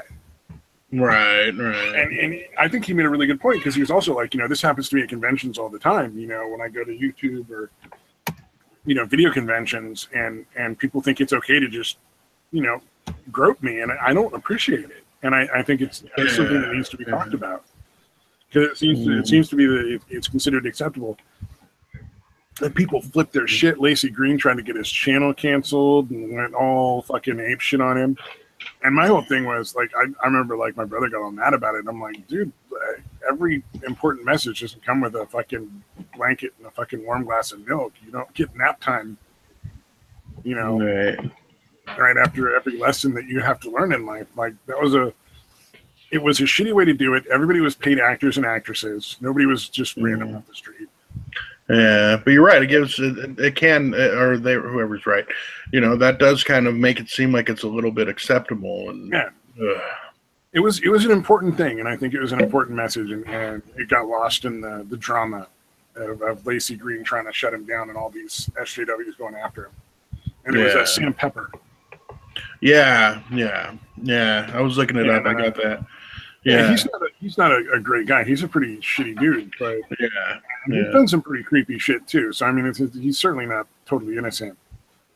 But I don't think. Well, there's another dude though. I don't think it was Sam Pepper. It might be this. I think Sam Pepper's thing now is to sneak into places and stay there overnight, like Walmart or a zoo or. Oh yeah. Let's see. What fucking channel is it? Damn it. Where are you? Is it Prank Invasion? Is that the one? I don't know, man. There's a bunch of those ones where they're not really funny. Where the actresses, like he never admitted it for the longest time that they were paid actresses, and it's essentially porn for fucking kids on YouTube. You know what I mean? Like even though it's just kissing, like that's kind of porn for kids, dude. You know, like kind of softcore porn. But yeah, he would have like a girl in a fucking hijab and like, you know, just spit out some stupid line or, hey, try this. And if I win, I get to kiss you or whatever. And then, you know, they just start fucking making out. And then he'll like lift up the hijab and she's wearing like fucking a thong underneath the fucking niqab or hijab or whatever. Yeah, it's ridiculous. Like it's so obvious it's fucking fake. There's a video from a group, I forget what their name is, but they had women come and ride a Sibian in public with their clothes on for like to get donations for charity. Wow. And they put that on YouTube. So like, you know what a Sibian is, right? Right. I might not. It's the machine where it's got like just a super powerful vibrator that the girls sit on. Oh, okay. I did not know. You can either put like a dildo on the end where it's like an actual penetration thing, or it's just like a little bump that, you know, vibrates really hard on their clit without being penetrative. And so they did the one where it was just a little like bump thing that they sat on. And yeah, they were doing that in public for charity, and that's on YouTube. You should watch that right now. I mean, yeah. Well, I guess a lot of shit falls through the cracks, especially if it makes money fast enough. Yeah. I think Daddy of Five shit, that shouldn't have fucking stayed on. And it amazes me how long that stayed up after it got noticed. You would have think YouTube would have just shut the channel down and said, "Look, this is abuse. We're not involved. Thank you." Yeah, I wonder if it's the fact that they feared getting sued by Daddy of Five and them or something. That's why they didn't do it right away. Maybe. I don't know. Yeah. Although YouTube's just screwy. I don't know. It really appears like they're determined to lose market share and lose. Well, they hired a social justice lawyer to run a company who doesn't know how to fucking run a company, doesn't know how to do a job, doesn't have any interest in making money, just wants to make political points. Yeah. Oh shit! Did you see the fucking response? Oh yeah, I saw the response. Holy shit, dude! Yeah, the Magog thing that he put together, that was pretty good. Yeah, no. I just mean, what did you see of the video that she made? First of all, yes. Okay, yeah. It was like, what is it? Failure and Tonkasan Vamp were doing a stream where they played it for Magog. Yeah. Okay. And then Magog put together a group of YouTubers who did their own the video in response. That was super cringy. Yeah, it was a little weird. Yeah. It's like that's like walking up to your boss and being like, "Hey, fuck you, bitch." Like, there was very little in the way of any real useful points, and a lot of just we're gonna insult her. Yeah, it was just oh shit! God damn it! Stop it! I started fucking playing it. Sorry about that. My apologies. Oh, no worries. Yeah. Yeah, no, and then like all of her video just got like so many thumbs down, and like the comments were just none of them were nice. Right. Yeah, it was like a 6-to-1 dislike to like ratio, dude. It was like 48,000 dislikes and like 8,000 likes. Yeah, I think the comment Yeah. I left was like I took it from Oleska, and I was just like, how about you just leave YouTube? Right. Damn. Well then, yeah, because I put a long ass. Actually, way after everything was done, I ended up putting a fucking long ass comment on there. Oh Yeah. yeah. Yeah. Well, she's not going to read any of it, and Yeah. No, it was all for my own fucking benefit, my own fucking self-aggrandizing. my Yeah. suspicion. Although I'm kind of curious if anybody actually fucking comment, because I don't really get the alerts for if anybody responds to any of my shit. Me either. I don't get any response. I don't have any way of telling when people respond to my comments. I don't think people see my comments. I think they've been blocked. Because Could I am be. an excellent troll, sir. Right? There's no way that nobody's responding. Nobody's responded to any of my comments for like 6 months is not possible. I am way too good, and I get in early on some of the videos and leave some comments that definitely would get responses. Man. And I've responded to things in ways that definitely would have gotten more responses to me, but no, nothing. I don't get anything. Yeah, it's only if it's got, especially if it's got like keywords in there, and then that'll like flag this, and this has to be approved. And if it's from this guy, just don't even post it. Don't even bother. There's that could be happening. Like Skittles and McStabby Pants. Yeah, no, he's not allowed to leave comments anywhere anymore. Well, no, there's 3 comments I've left that were like top comments, where like they got the most upvotes. Oh, nice. And those were on videos that still get watched every once in a while. So I would periodically just get like +1 or +2 on those on a regular basis. Like every couple of days, somebody else would watch the video and thumb up my comment again. No, gotcha. Once you're at that top spot, it just everybody sees it first, and even though it's not an original joke, it gets the thumb people. more than anyone else does. Yeah, they'll be like, "Oh, everyone else did it, and I also found it kind of funny." Yeah, I'll give it a thumbs up. Yeah, and so I got a couple of those comments in at the right time, and I haven't seen anything on this in like 6 months, and that's just not accurate. I guarantee they've been responded to, or there's a couple that have been responded to a lot of times. All right. Yeah, I get a few like that. The one I did, one of the comments I put on the Bering Kraut vegan games debate got a shitload of likes and a shitload of comments, dude. Yeah, and it was pretty basic. I was just like, wow, this is fucking pointless. I mean, it was more in depth than that, but that's essentially what I was saying.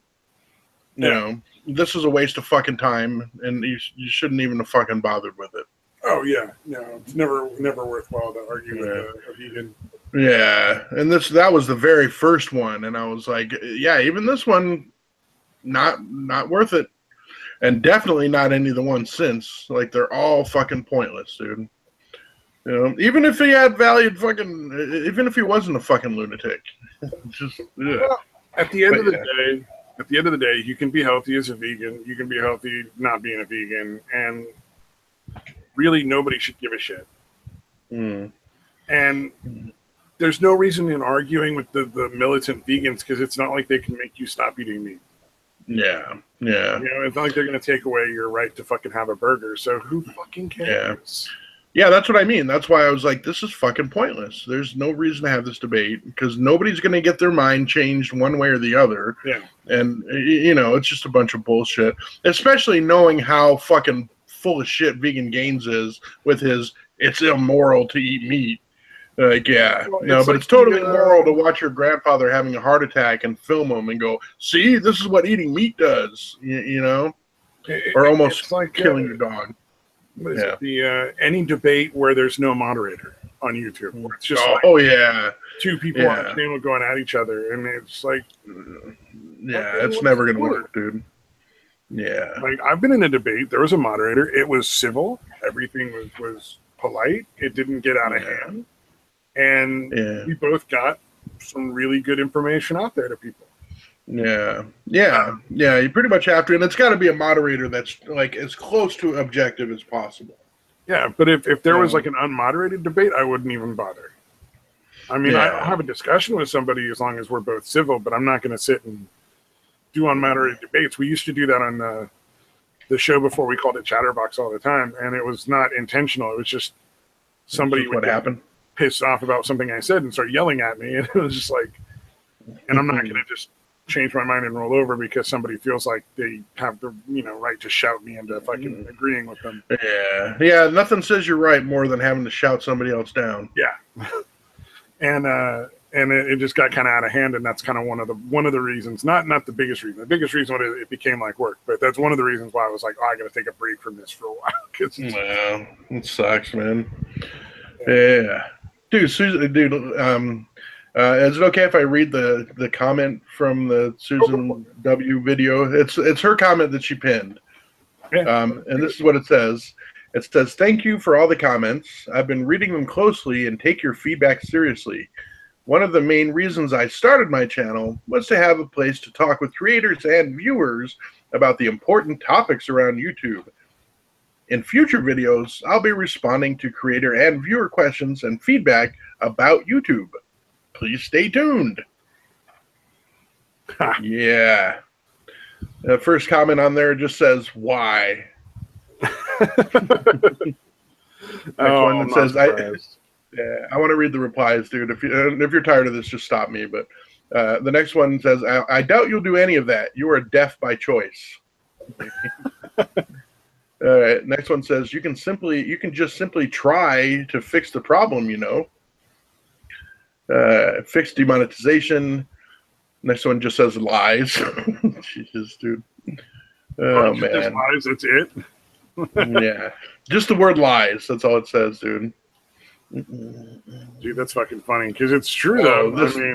This one sounds like a plant. Well, I probably should have read that to keep you objective. But the next one says, "I just wanted to say thank you for acknowledging the feedback. I know that a lot of it is extremely negative, and I personally have a few gripes as well, but I appreciate the sentiment and willingness to have a dialogue." That one got a heart. That's not fucking... Yeah. That one got a heart. She hearted that comment, dude. That's fake, dude. That was definitely fake news. Fake news. The next comment says, that's a response to that person that made that fake comment. Not realizing, I guess, but it says, "Bro, you're just talking to some 19-year-old intern." Yeah. Well, to be fair, that's true. Right. Yeah, Susan's not fucking with any of this shit. Yeah, but that video is so fucking self-congratulatory and self-fucking-grandizing, dude. Just like, look at all these people that all the money that I took from still playing ads on these channels and not paying people. That's the part what really blows my mind is this bullshit where they're still playing ads. Yeah. And not paying people. That, yeah. I cannot believe that's allowed. Like that's such fraud. I've talked to Base Mama about this, dude. I'm like, I've seen ads on your channel, so if you're not getting paid, I regularly see ads on your channel. Yeah. I'm like, is this what's happening? Are they doing this thing where they're having you demonetized, but they're still playing ads and collecting the money and just not paying you guys? See, that's the thing is they're still playing the ads, so they're still making money off of the videos. The fact that they're then monetizing it is blatant fraud. Right. But it's claim that you've demonetized something and then turn around and make a huge fat profit on it and be like, yeah, that's why I'm thinking there needs to be some kind of class action suit. Something. I actually put this on Magog's crazy ass, whatever video they're talking about. I'm like, you know what? You should probably have us as ask your subscribers to comment either whether on the video itself or somewhere else. Comment anytime a video plays on your channel, so we can kind of track it, or anytime an ad plays on your video, I should say. Sorry. So that you can kind of track it and see if you're actually how often they're getting played. What the videos are, when they're happening, all that, whatever data you need, and see if that's what's going on, because I'm pretty sure it is. Yeah. Yeah. No, there's no way that it's legal for them to be playing ads on videos that they've demonetized. Right. It can't be. I mean, that'd be like, and it's happening a lot from what I noticed. Not all the time, but it's definitely pretty regular, dude. I mean, that'd be like the mechanic fixes your car and you don't pay for it. You know, it's just like, no. You know, the agreement is you make these videos with the understanding that you're going to get paid to make them. Right. And so they make the videos, you make the videos, they play the ads, and then they just don't pay you. That's not how that works. Yeah, it's pretty ridiculous, dude. It's incredibly illegal. It's incredibly fraudulent. Yeah. The video, right now we're sitting at 9,000 likes, 55 dislikes, 55,000 dislikes for the Susan Wojcicki. Yeah, fucking dumbass video. Yeah, but I'd really love to see that because it does seem like there's something really squirrely going on, dude. Yeah, it's pretty ridiculous that would actually be allowed. Yeah. I know YouTube's got to have a lot of money and be pretty powerful, but I still think a lawsuit's got to fuck them up majorly, dude. Sooner or later, it's going to happen. It's going to. Yeah, there's going to be somebody that leaks that, even if it's not. It's pretty evident already. But yeah, there's going to be some disgruntled former employee that's going to come out and fucking say something.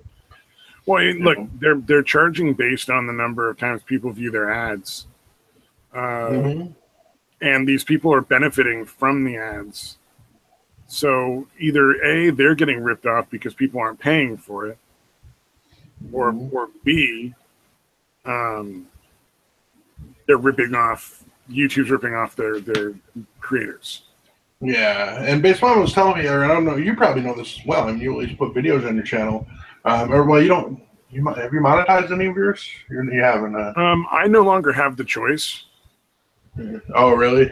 Yeah, I used to be able to monetize my videos, but now they changed the system, so I no longer can.